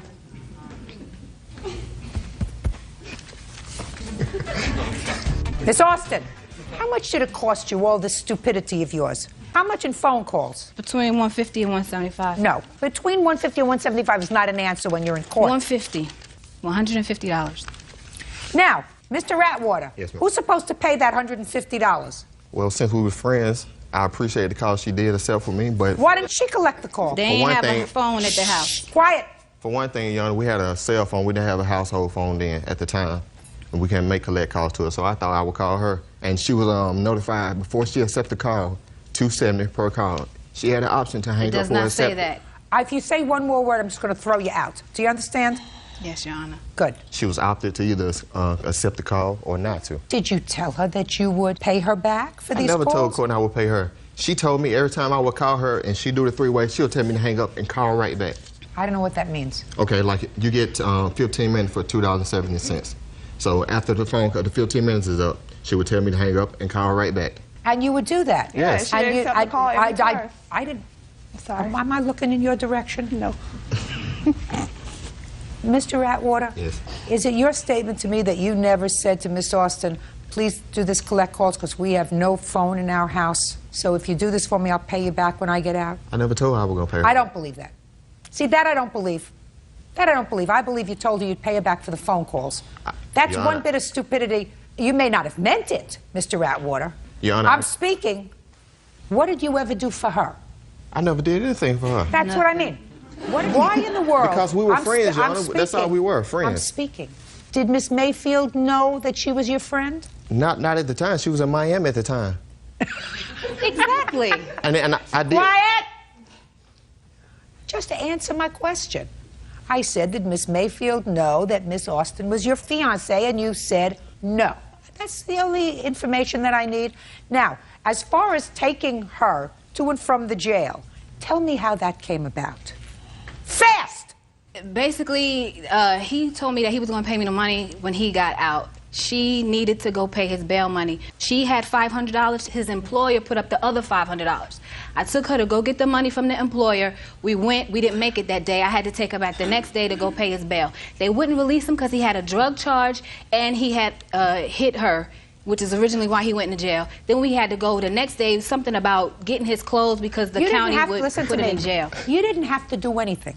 No, I didn't. I did it out of goodness of my heart. That's right, so then don't bother me about it if you did it No, out of the he goodness told of me your he was heart. going to pay me for it. It wasn't like he said he was going to pay Miss me for my Austin? trouble. Miss Austin, you did not have a contract with Mr. Atwater, and you certainly I didn't do have a have one contract right with here. Mayfield. Yes, I do. Good, then let me see it. Exactly what I said, Miss Austin. It says you can threaten us all you want. We'll pay for your phone bill. Nowhere does it say that they're going to pay for you taking her to and from jail. I believe that he said to you, if you accept these collect calls, I'll put your hand down. That he agreed to pay for the phone bill, but for nothing else. So that's your claim, $150. Now, you have a counterclaim for harassment. Yes. Get to it fast. Okay, and that statement right there, what she has on the second page, that was after she brought the cops to our house. So we put it in writing. The cop told her to go ahead and take it to the courtroom and file the claim. Put And your she hand down. did that. Just a second. And she did You that. said here, I'm going to pay you the money for the phone bill. Stop bothering me. Exactly. Right. But she never stopped. Let's get to your counterclaim. You've got a counterclaim for harassment for $500. I'm going to hear you.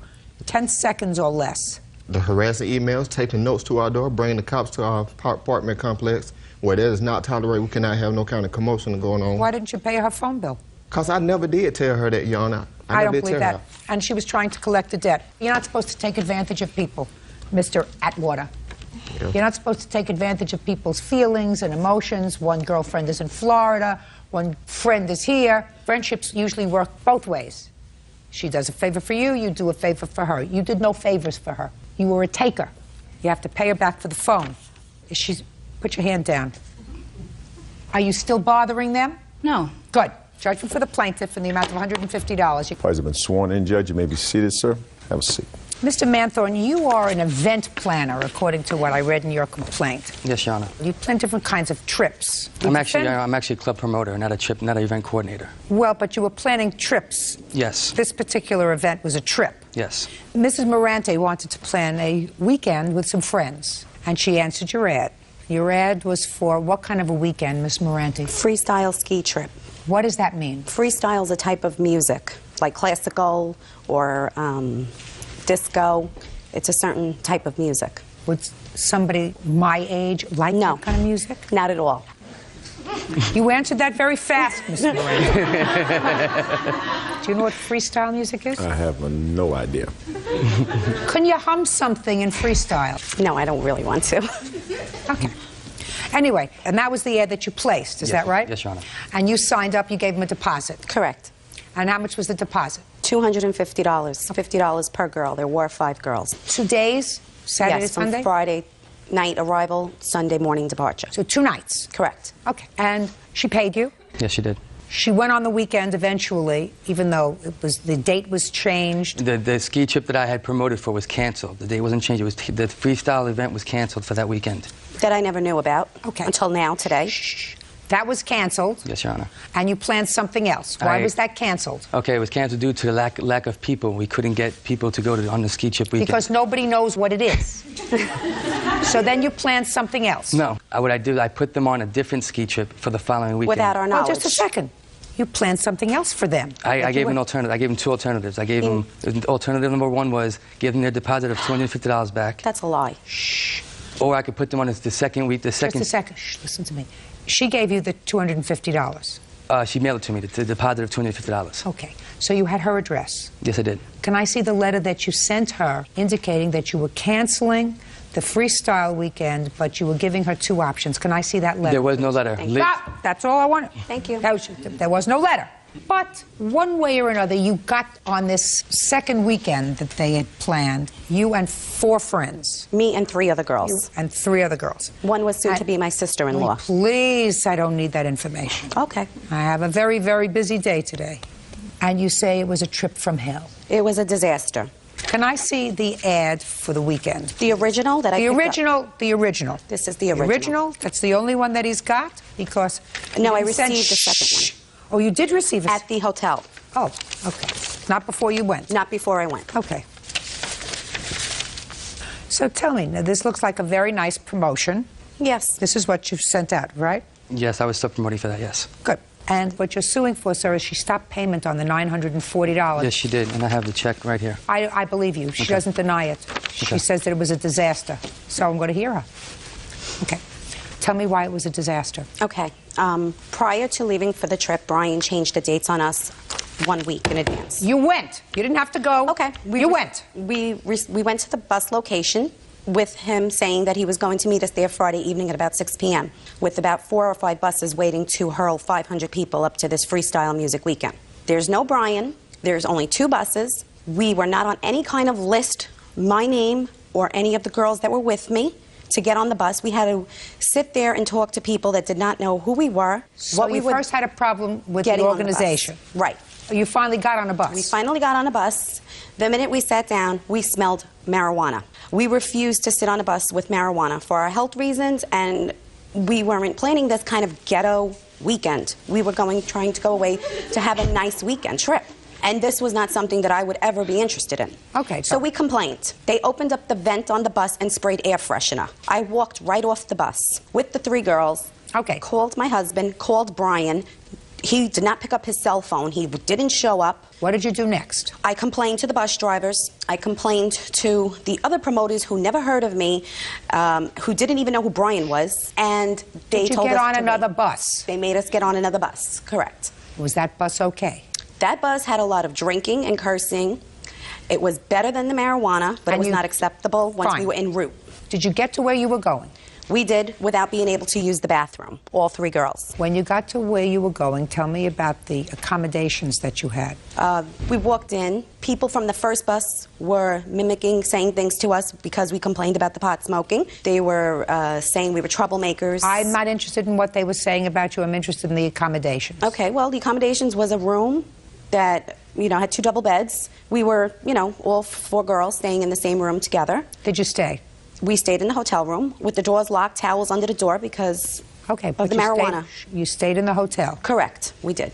Why didn't you go home? I had no way of getting home. He came and picked me up, and he cut his bachelor party short because he was in Atlantic City with my brother and the rest of the guys. And he had to drive over 3 hours to come pick me up, and we had to go home with him squished like sardines in a truck, 4 girls and suitcases and everything, because we refused to get back on the bus with the people that was ghetto that we would not want to be around. Going home another 3 hours. We were not allowed to use the bathroom in the bus unless we took alcohol shots from strangers. It's ridiculous. Listen to me. I don't understand. You find it funny. I don't think it's funny. Miss Moranti, listen to me. You weren't there. Miss Moranti, listen to me. I don't understand why you would stay in the hotel. Well, there She's was. lying, Your Honor. I'm lying? You weren't even there. No. Okay. Mr. Mann, listen, if you can't behave yourself, that's not going to bode well for your success in this case. Do you understand? Yes, ma'am. Were you supposed to be on this trip, Mr. Mann? I was going, originally I was going to go, but I'm in the National Guard, and I had drill that weekend. Show me. I believe you're in the National Guard. Show me that you were on a drill that weekend. My drill assembly schedule was at home, but I let Joanne know and I let Liz know. No, you did not. Just a second. Did you tell them before you took their money that you weren't going to be there? I told them when they came to make the final payment that I wasn't going to be there. That's a lie. I never made final Just a payment. second. She never made final payment with me. Liz came to my place of business and was going to make final payment, and that's when I let them know that the ski trip was canceled, and I would give them two options. Option number one, I'll give them back the deposit. How much profit did you make on this, sir? I made $50 off each girl, so I made $200. And you were the subcontractor? I was the sub-promoter, yes. Because you said, I'll get a certain number of bodies for you to go. Yes. Is that what you're saying? That's how it works, yes. Did you explain that to Miss Moranti, that you were not promoting this, that you were I told her I was a sub-promoter. The main promoter is on top of the flyer. And he wasn't there. Just it was a different company. Just a second. All I want to know is, did you tell Miss Moranti that this was not something that you were organizing and promoting? Yes. You were merely selling that, is that right? Yes. No, he told me he was a promoter and his phone number's on that card. If you're going to be fixed with what's in your head and not listen to my question, you're not helping yourself. Okay, I'm sorry. I didn't hear it or understand. Because you're not listening, you have to put on your listening ears. Judge Judy continues in a moment. You have a counterclaim for your pain and suffering. And right now, what you're being to me is a pain. And I'm suffering. And later today. What a con artist. I mean, does she think that we're stupid, that she's going to be able to resolve this issue with those kind of answers? Hope springs eternal. Sit down, April. Real cases, real people. Judge Judy. Promoter Brian Manthorn says former client Joanne Morante owes for the balance on a weekend ski trip. Joanne says the trip was unsafe. Did the plaintiff ever tell you that he was not in charge of promoting this event? No, he didn't. Listening ears, that somebody else was in charge of promoting this event, and all he was doing was providing bodies at $50 a person. No, he didn't. Of course not.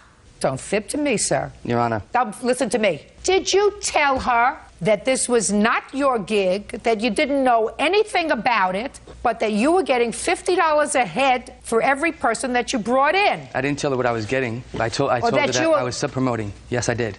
I didn't tell her that I was You're a tell her what I was Swiftie. making. I don't believe you. Did he tell you that? No. Of course not. I don't believe you.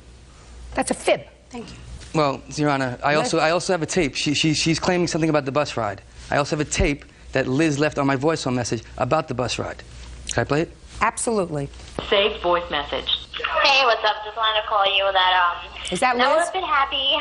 They changed us bus, which is much better than what we were before. And what I was trying to tell you before was like, it was like really, really ghetto. And like, I don't know, it just felt like weed and stuff, which was like, I don't know.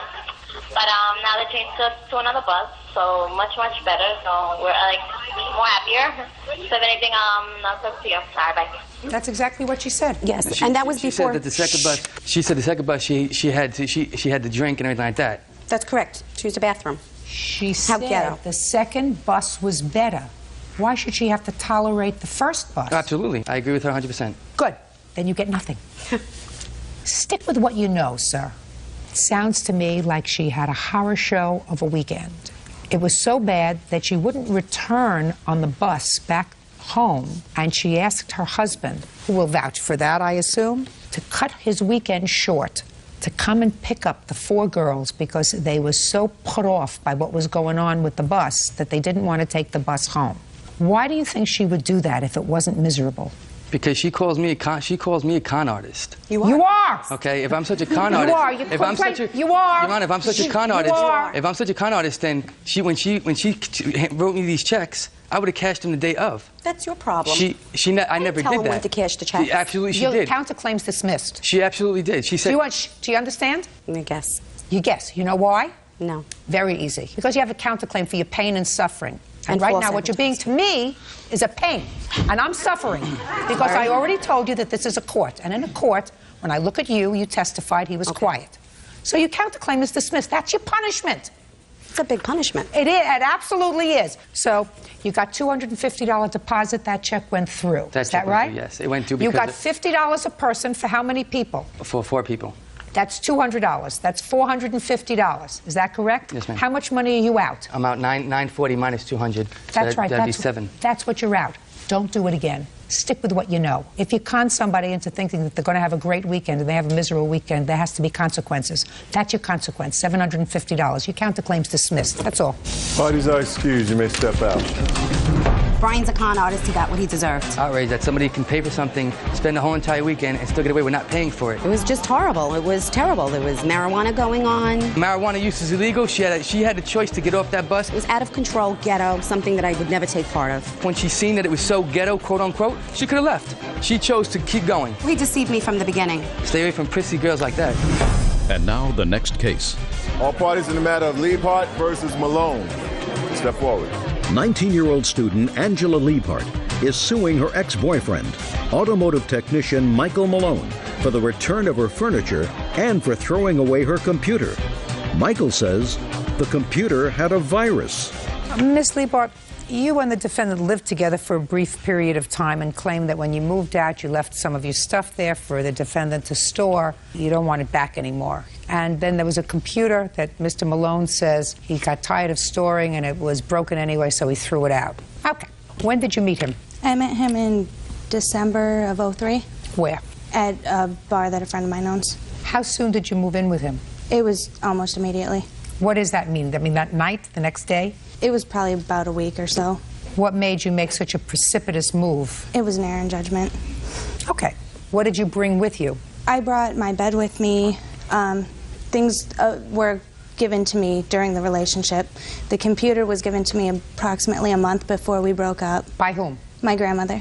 Was it a new computer? Yes, brand new. How old were you when you moved in with him? 18. How old are you? 29. 29. All right. When you moved out in June? Yep. Under what circumstances? He told me to leave. Did he say why? We were done. You weren't getting along anymore? Yeah. Why did you leave the computer? I was leaving town for a few days, and I asked him if it was okay if I left my stuff there for a few days. He told me it was all right. I could leave it there as long as I needed, and I've attempted to get it back on numerous occasions, and he's never there. Well, after you left in June, when was the first time that you attempted to get your computer and furniture back? It was 3 days after I moved out. Tell me what you did. I called him up, and he wasn't home, and I told him that that's when I would be back in town, is in 3 days. So you called him up, he wasn't home? Yes. So, what'd you do next? I waited a few days and called him again. And did you speak to him? I made an appointment to go and get my stuff with him. So that was about, let's say, a week later, you made an appointment to go and get your stuff? Yes. Is that right? Yes. Are you making it up as you're going along, or is that the truth as you remember it? Angela Liebhardt says ex-boyfriend Michael Malone threw away her computer. Michael says the computer was junk. Step up. What is your last name? Renee Williams. Okay. Miss Williams, when for the first time did you contact Mr. Malone? I started attempting to call him in October. Did you ever speak to him? There was a couple times. One time we set a time to meet. At that time he had... To meet to do what? So that I could get Angela's stuff for her. What furniture is there? There is like a china cabinet and like a hutch type thing, like a buffet. Something that's wooden? Yes, 2 wooden things. Okay. Where are her 2 wooden chests that she has? They're in the back room at my house. Okay, you have no objection if she comes and gets those, do you? No, not at all. Good. 5 days from today, you may bring a peace officer if you wish. There'll be an order. Those 2 items are to be in the front of the house. Do you understand? Yes. 5 days from today, 9 a.m. You'll get a formal order of that. With regard to the computer, sir, you're going to have to convince me why you don't owe her $1,073.67 for the computer. At first, I had no problem with them getting the computer. Then the computer broke, and we were getting ready to move, and it was junk to me. I've had them say, you can come get it, you can do whatever. Well, at that point, it was junk, sir, because if you were using it, and if it broke while you were using it, you're responsible for it. He didn't say that we could come get it. First, he told her that it was at his mom's. Then his wife told me that it was stolen, and now he's saying that it's junk. Step up. Your name? April Malone. April? Mm-hmm. Did you ever tell Miss Williams that the computer was stolen? Yes, that's what I had known that it was. I didn't know that. What do you mean you had known? That's what you had known that it was. Explain that to me. I was told that it was stolen. I didn't know that it was broken. Who told you that it was stolen? Some of his family members. What about him? You didn't ask him?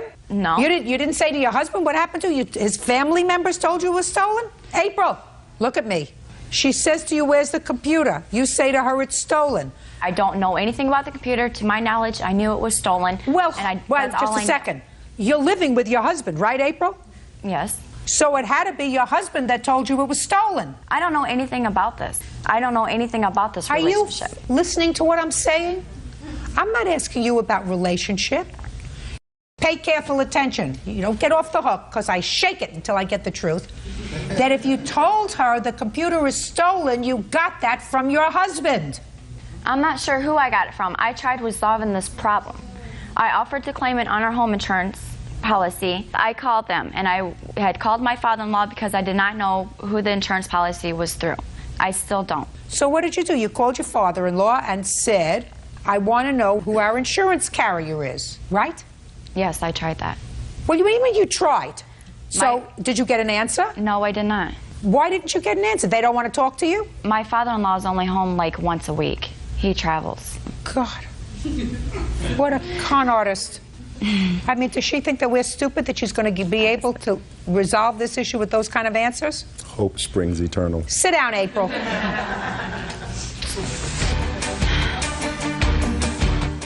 Does it embarrass you to stand up in front of 10 million people and appear to be so foolish? No. How many children? Let me ask you a question. How many children do you have? I don't have any children. Try keeping it that way.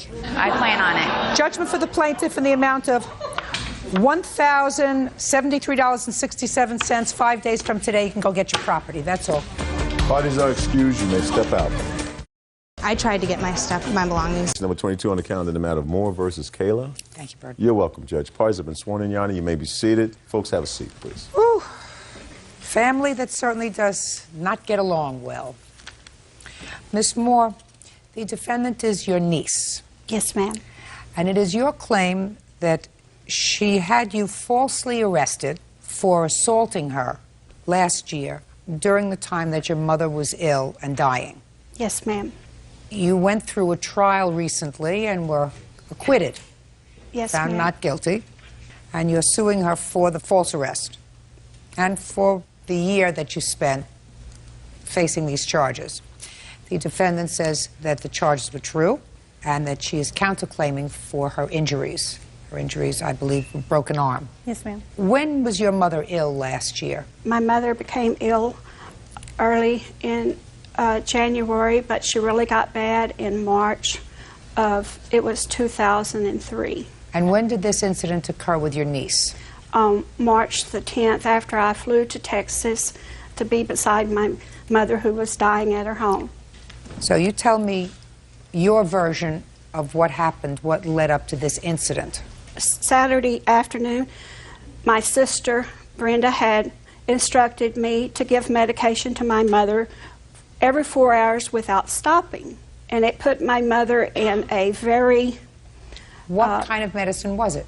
One was a morphine and the other one was for anxiety. Your mother had cancer? Yes, ma'am. What kind of cancer did she have? Cancer of the liver. So the morphine was prescribed to keep her calm? Yes, ma'am, but on the prescription of the bottle it says every 4 hours as needed. And my question was, that night she was totally out of it, and my brother he was there that night, and he had to pick my mother up out of the bed because she could not move at all. And we did not give her the medication every 4 hours like my sister had instructed, and I had asked my other sister in the morning about the medication. So that caused a problem with your niece? They were all upset because I would not give the medication like that. But anyway, Sunday night, I left and went out to another sister's house to rest. And when I came, that morning on Monday, my daughter and I came back in the afternoon, and I come to the conclusion I couldn't handle seeing my mother's death. Okay. Because of my heart condition and my nerves. Okay, you couldn't handle it. Okay. And I was talking to my husband on the phone, and I told him he could reach me. I was on the porch, and I told him he could reach me out at my other sister's. Brenda got mad at me, and I don't want to have a consultation with my mother dying. Why was she angry with you? What was she saying? She just felt that I was there trying to take over, and she was already had said that she was going to come out there and whip on me on Monday, and I didn't pay any attention to that in a phone call that we had. Was that over the medication? Yes. Is that so far, is that right? No, ma'am. Okay, step up. Brenda, what were you angry about? I wasn't angry with her. I was actually relieved that she was there to help us because we had 3 months prior of taking care of my mother. Everybody was stressed out. It was a bad time. My sister had called me and she told me that the hospice people had told her not to give my mother the medication except when she needed it. I told her specifically, Alice, when you're there, you do what you need to do. I told her I was calling a meeting with the hospice people on Monday. The whole family would be there. We could all understand. I learned more about death than I ever wanted to know with my mother. And I didn't want to go through this by myself. I wanted my sisters there. I wanted help. Right. So when we asked for a meeting, she said 10 o'clock. My sister couldn't be there. She was so concerned about my mother and the medication, but she couldn't be there to see what the hospice people, we were doing exactly what they said, exactly what they said. Which is medicating her every 4 hours and not letting the pain grab hold of her. Well, and they That's told us, exactly how they explained it to her, Right. to us. You know, when the pain kicks in, this is how she's going to be. Don't let the Don't pain let it come. get there. You know, Right. we'd been there with her. We didn't want to let the pain come. Nobody, you know, she was going to die. We knew that. We wanted it to be peaceful. I got it. and that was my mother's wish, to die at home. Kim, tell me what happened in the kitchen on the 10th of March. Well, I was in the bedroom with my grandmother, and I heard them in the kitchen. And she's telling her, you know, you took her out of the nursing home. You shouldn't have took her out of the nursing home. She's going to die. She's going to bleed. You know, this is going to happen. This is going to happen. And they were telling her, then leave. You know, that's fine. If you can't take it, Put your hand down, Ms. leave. Moore. You know. And when I looked outside, she was slapping at my mother. And another one of my aunts stepped in. Well, she grabbed her and she threw her down to the floor. Alice threw my other aunt down to the floor. Her name was Billy. Go ahead.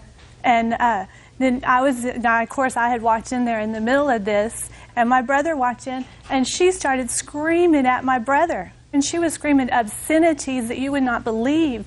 And she was, you know, then she started out the door, and my brother went out after her. Well, I went out after him.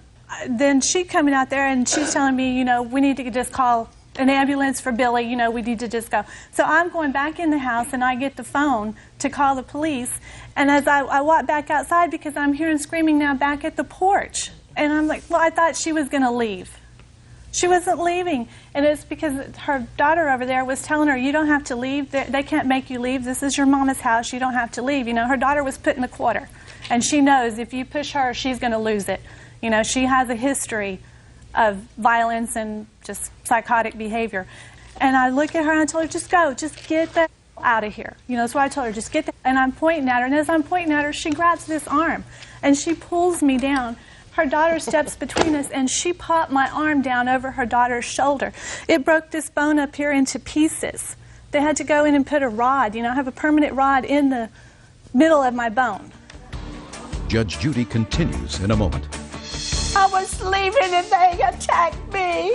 They didn't take my statement. The police didn't let me give a statement. My lawyer will testify to that. Why don't you call her? Real cases, real people. Judge Judy.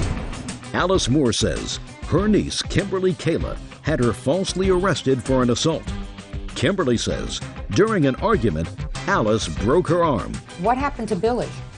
Billy was taken to the hospital also, and she had some sciatic nerve damage in her back. She was taken to the hospital that day? Yes. Okay. But Billy and I were both taken to the same hospital in the same ambulance. What hospital? To Spine Memorial Hospital. Do you have a police report for me, please? Yes. It's right there.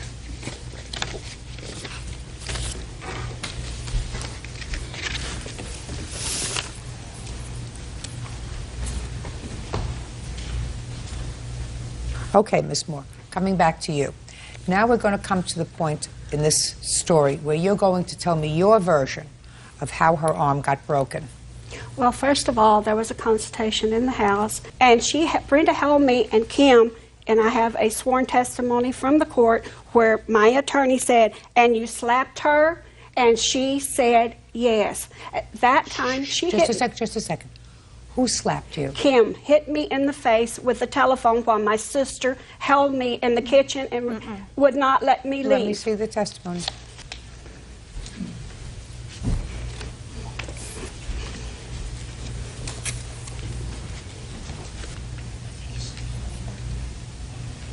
Oh, well, she says, "Do you remember slapping Alice?"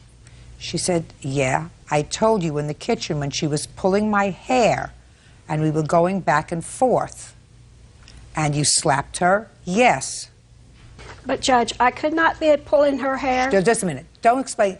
You have to read me the whole thing, Miss Moore. Okay. She didn't just admit slapping you. She said you were pulling her hair and you were going back and forth and she slapped you. At the time she slapped me, I had my hands restrained by my sister Brenda. I would like you to tell me how her arm got broken. Well, from there, I went outside and was leaving.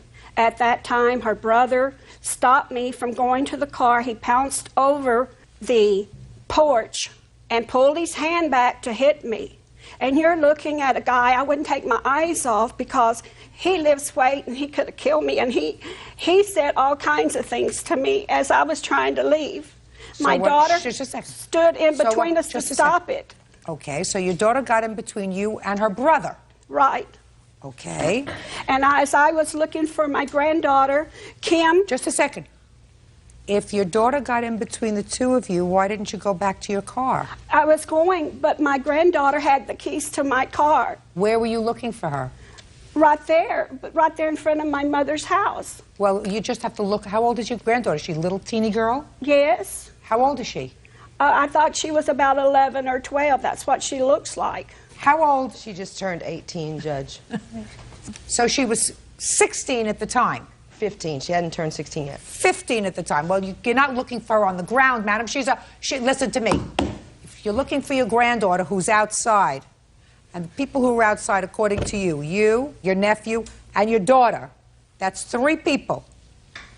That's who you told me were outside, and you were looking for your granddaughter around that area. And Kim came off the porch, charged off the porch with something and hit me in the face, and I could not see. I put my hands up, and I have pictures of where she hit me in the head, and I couldn't see at that time. Just a second. Hold on a second.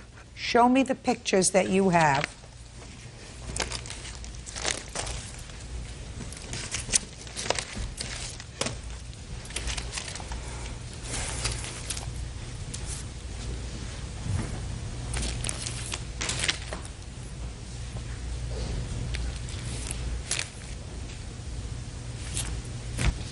I don't see anything wrong with your head, ma'am. I had a goose egg right here. Not according to the police report. The police did not come and check me out at all or anything. I went to the hospital, to the emergency room. Let me see the medical records from the hospital. According to the police report, when they spoke to you, there was nothing wrong with you, except you were complaining of chest pains. That's according to 2 police officers. Listen to me. That's what the police said you complained of. Not a goose egg on your head, not being hit on your head. They took you to the hospital for observation because, listen to me, because of the chest pains. What I want you to do is give me the hospital record. I don't have that part. Well, I could not get that part in time for court today. Well, that's unfortunate because you've had over a year to get that hospital record. Who are you? I'm her husband, Your Honor. Were you there? I talked to her at 7 o'clock. He was on the phone when I went in to tell him I was leaving. She was leaving. Were you there? No, I wasn't. My daughter, Frankie, was there. Oh, I believe Frankie was there. You can step up, Frankie. I believe you were there. Yes, ma'am. How did your cousin's arm get broken? By her brother yanking her arms. When she had my mother's head, she grabbed my mother by her left hand, with Kim's left hand, by her hair, yanked her head over where she's completely bent over, My mother's face is touching the cement. Kim's brother runs from behind Kim and grabs Kim with his arms like this, and he's pulling her, and she's hitting my mother upside the head with a cordless phone in her right hand, and I grab at the phone, and Scott is pulling Kim at both of her arms backwards. No one touched her arms except for her own brother. Okay, fine. You can sit down.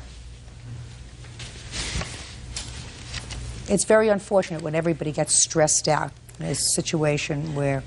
What was unfortunate? I'm speaking. It's very unfortunate when people get stressed and angry because somebody who's close to them is dying. And put the picture down, madam. Pay attention to me. The first mistake that you made was not listening. Your mother was dying of liver cancer. The instructions that you were given to give her morphine every 4 hours were the appropriate instructions. I am not a medical person, but unfortunately I have been in situations where I know that you're not supposed to wait until you are in pain as needed when you are dying. You're supposed to keep medicated so that the pain of liver cancer doesn't take hold. So these people were taking care of your mother for months before you got there. And then you pay attention, try to get it through. And then you come to the scene and decide, this isn't right. The medication says as needed. I'm not going to give her the medication every 4 hours. And everybody is annoyed at that situation because you're sort of a Johnny-come-lately. They've been there for months taking care of the situation, making decisions without you. They took care of, they were the ones who were up at night, they were the ones who were feeding, and all of a sudden you show up and decide to change the rules. Big mistake. You weren't saving your mother's life, Miss Moore. She was going to die. I'm speaking. She was going to die anyway. The question was she going to die peacefully and not in pain ever, or whether you were going to try your method of treatment was let her get a little bit uncomfortable and then we'll give her the medication as needed. Unfortunately, you made a mistake in your choice. I do not believe your daughter when your daughter says that you were beaten over the head with a phone, because there is nothing in any of the official records, including hospital records, which you had every opportunity to get over the last year and a half, that suggests that when you were admitted to the hospital for your chest pains, they noted bruising and swelling on your head that would be consistent with your being hit over the head repeatedly, according to you, and according to your daughter, with a cell phone. So I do not believe you were falsely charged. And I believe you broke her arm. Oh, ma'am, I believe not. that you... I'm speaking. I did not. I was leaving and they attacked me. Okay. That's all I was doing was leaving. You may have convinced you, Miss Moore. You may have... I didn't care about what medicine they gave Mother. They attacked me. They didn't take my statement. The police didn't let me give a statement. My lawyer will testify to that. Why don't you call her? Listen to me. I don't want to go any further with this, Miss Moore, because I'm not guilty of all of those. I'm speaking. I'm speaking. Speak. I swear I did not. Listen to me very carefully. Where's the Bible? I took a lie detector's test even, and I did not touch them. Your case is dismissed. Did you have any unreimbursed medical bills? Yes, ma'am. What were they? Unreimbursed medical bills. I have $7,000 right here. Judgment for the defendant on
खड़ी हो गई है तुम? Late में, late से उतर जाओ। अरे वापस दफन कर दे रही है। वापस रख दी। ऐसी ही है बदमाश, थोड़ा सा घसकल।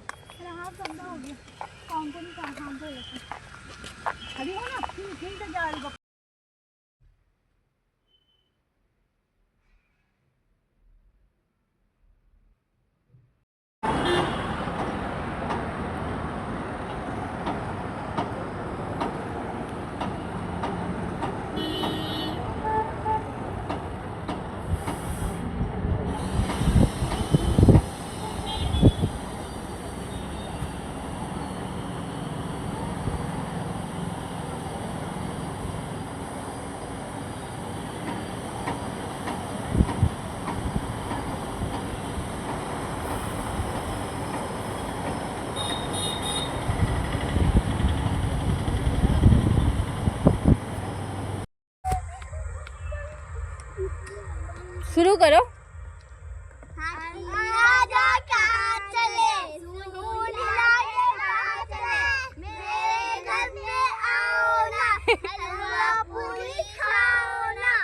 बस बस बस बस बस, चलो दौड़ो। कुसुम चलो दे, चलो दौड़िए, आगे बढ़िए।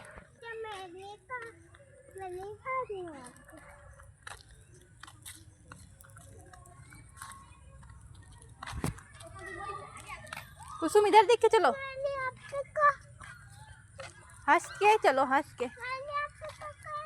आज मैं बताने वाली हूँ सबसे बेस्ट कोर्स जो पूरे यूडेमी, पूरे कोर्सेरा, पूरे गूगल की जो भी चीज़ें होती हैं सारे कहीं नहीं मिलने वाला है।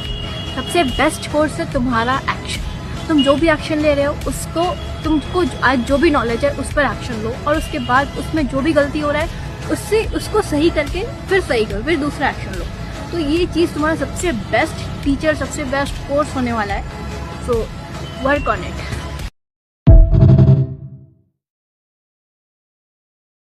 कुसुम तो तुम, कुसुम हाँ बेटा, कहाँ चले? वहाँ चलो ना, वो बंद है। हाँ तो फिर वेट करेंगे।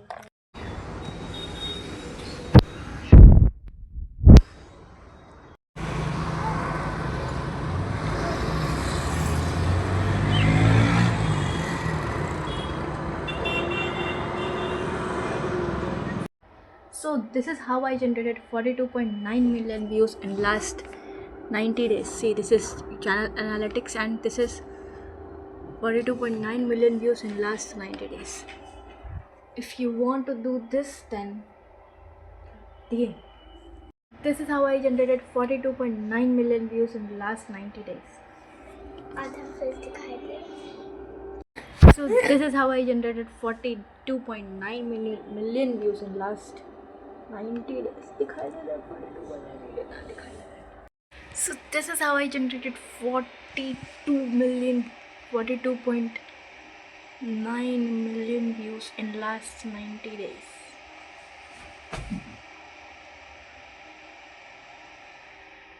अरे चक्कर खा के गिर गया तो।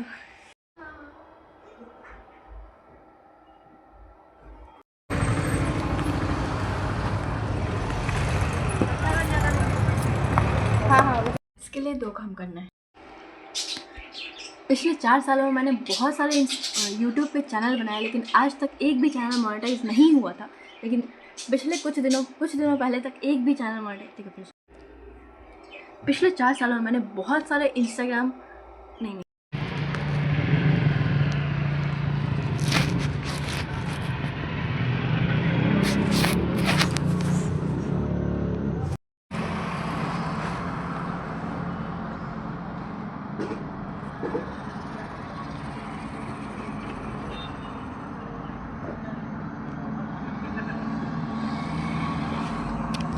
में सबसे इलिटरेट जो अनपढ़ इंसान वो नहीं होता है जिसके पास नॉलेज नहीं है या फिर जिसके पास जो कुछ भी नहीं करता है, बल्कि वो होता है जो अपनी पुरानी चीज़ों में जो बुरा हुआ है ना उसके साथ, वो उसको भूलता नहीं है, आगे नहीं बढ़ता, नया शुरुआत नहीं करता है।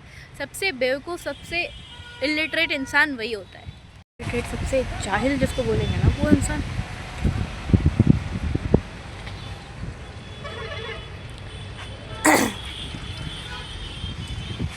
दुनिया में रुको ना,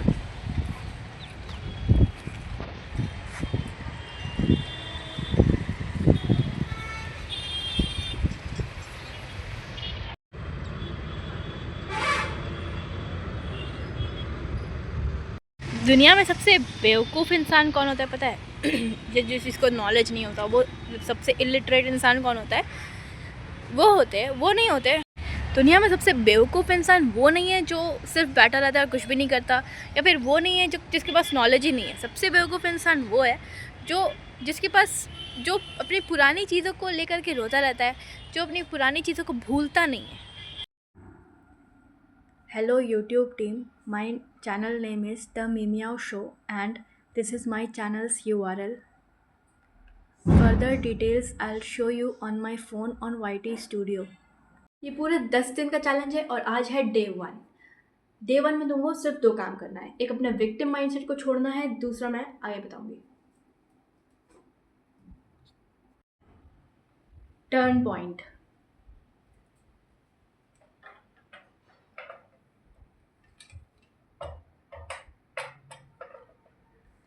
turn point, turn point, turn point.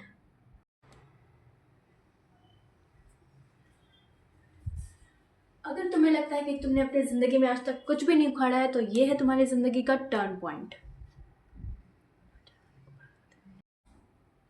Turn point. आज हम लोग 2 चीज़ें सीखेंगे। तो आज है day 1 of 10 days challenge. Turn point. तो आज है डे 1 ऑफ 10 डेज चैलेंज। आज हम लोग 2 चीज़ सीखेंगे। Turn point, turn point, turn point.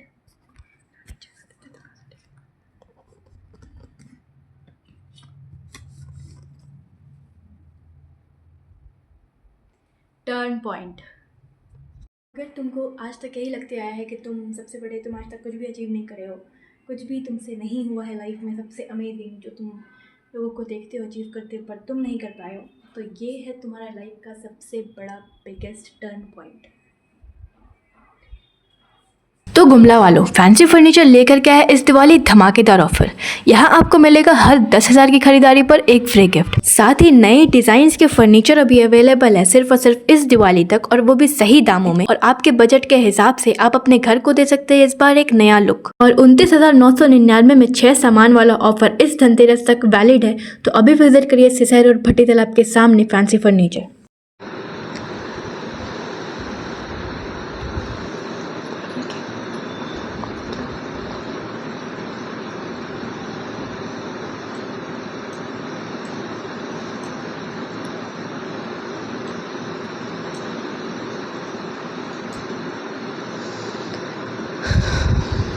Dear girls, stop doing just skincare. Dear girls, stop doing just skincare. और क्या होता है?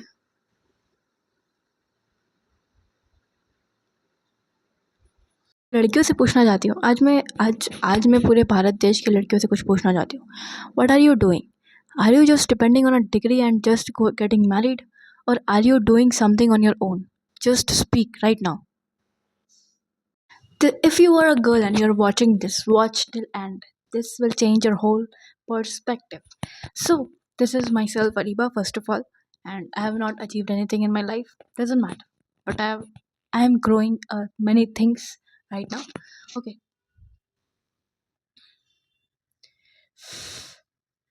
इनकी बात गलत भी नहीं है, पर इनकी बात गलत भी नहीं है, पर इनकी बात गलत भी नहीं है, पर इनकी बात गलत भी नहीं है। कुछ महीने पहले फॉरेन में कुछ साइंटिस्ट एंड रिसर्चर्स अभी कुछ महीने पहले फॉरेन में साइंटिस्ट नहीं रिसर्चर्स, ठीक है, अभी कुछ महीने पहले फॉरेन में कुछ रिसर्चर्स ने बच्चों पर एक्सपेरिमेंट करा ये देखने के लिए कि हमारे अंदर जो डर होता है वो कहाँ से आता है। तो जब बच्चों के पास कुछ स्नेक इसके लिए उन्होंने क्या करा, अच्छे से बोलना, डर लगा के दौरान बताया कि हमारे अंदर जितने भी फियर्स है वो हम लोगों से सीखते हैं। इसमें उन्होंने क्या करा कि कुछ बच्चों को ले लिए और वहाँ पर उनके साथ स्नेक्स को रख दिया एंड वहाँ पर बच्चे लिटरली स्नेक्स के साथ खेल रहे थे। एंड इससे उन्होंने ये बताया कि हमारे अंदर जितने भी फियर्स हैं सिर्फ और सिर्फ हाइट और लाउड नॉइजेस को छोड़ करके बाकी सारे फियर्स हम लोगों को देख कर सीखते हैं, आसपास के लोग कैसे रिएक्ट करते हैं उससे हम सीखते हैं। बाकी सारी चीज़ें हमारे अंदर कोई भी फियर नहीं है। सो आप अगर कोई भी चीज़ में, इसमें मैं 5 चीज़ें बताऊंगी, राइट, मैं 4 चीज़ें बताऊंगी, इसमें से अगर कोई भी चीज़ में तुमको सही लगे ना, तुम 100% तुम अपना करियर के साथ साथ अपना इनकम जनरेट कर सकते हो, राइट। पर अर्निंग नहीं होती है, उसके लिए तुम ये एक लॉन्ग टर्म प्रोसेस है, तुमको साल भर लगेगा इस पर ग्रो करने में, ठीक है। तुम और जब ग्रो हो जाएगा तो अच्छा खासा तुम अर्न करना शुरू कर दोगे। दूसरी चीज़, तुम्हें कंटेंट बनाना है लेकिन तुम्हें समझ नहीं आता कि कौन से टॉपिक पर बनाए, है ना। तो सबसे पहले जो समझ आता है उस पर बोलना शुरू कर दो। आज बोलो, कल बोलो, धीरे धीरे तुम्हें समझ में आएगा कि कहाँ पर हमें मुझे फोकस करना है।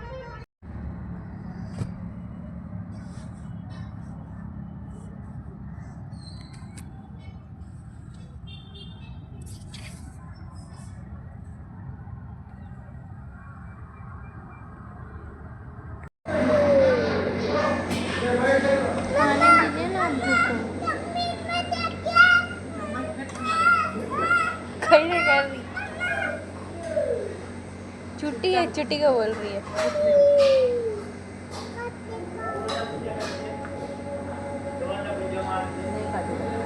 Not in a shy way, I did it my way. Not in a shy way, I did it my way.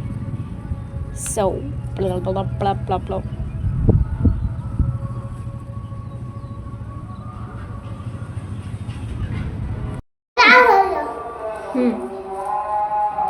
पढ़ाई करता है और बिस्किट खाता है।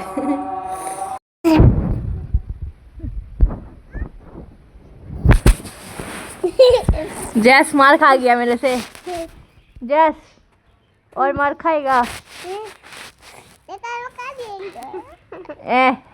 छे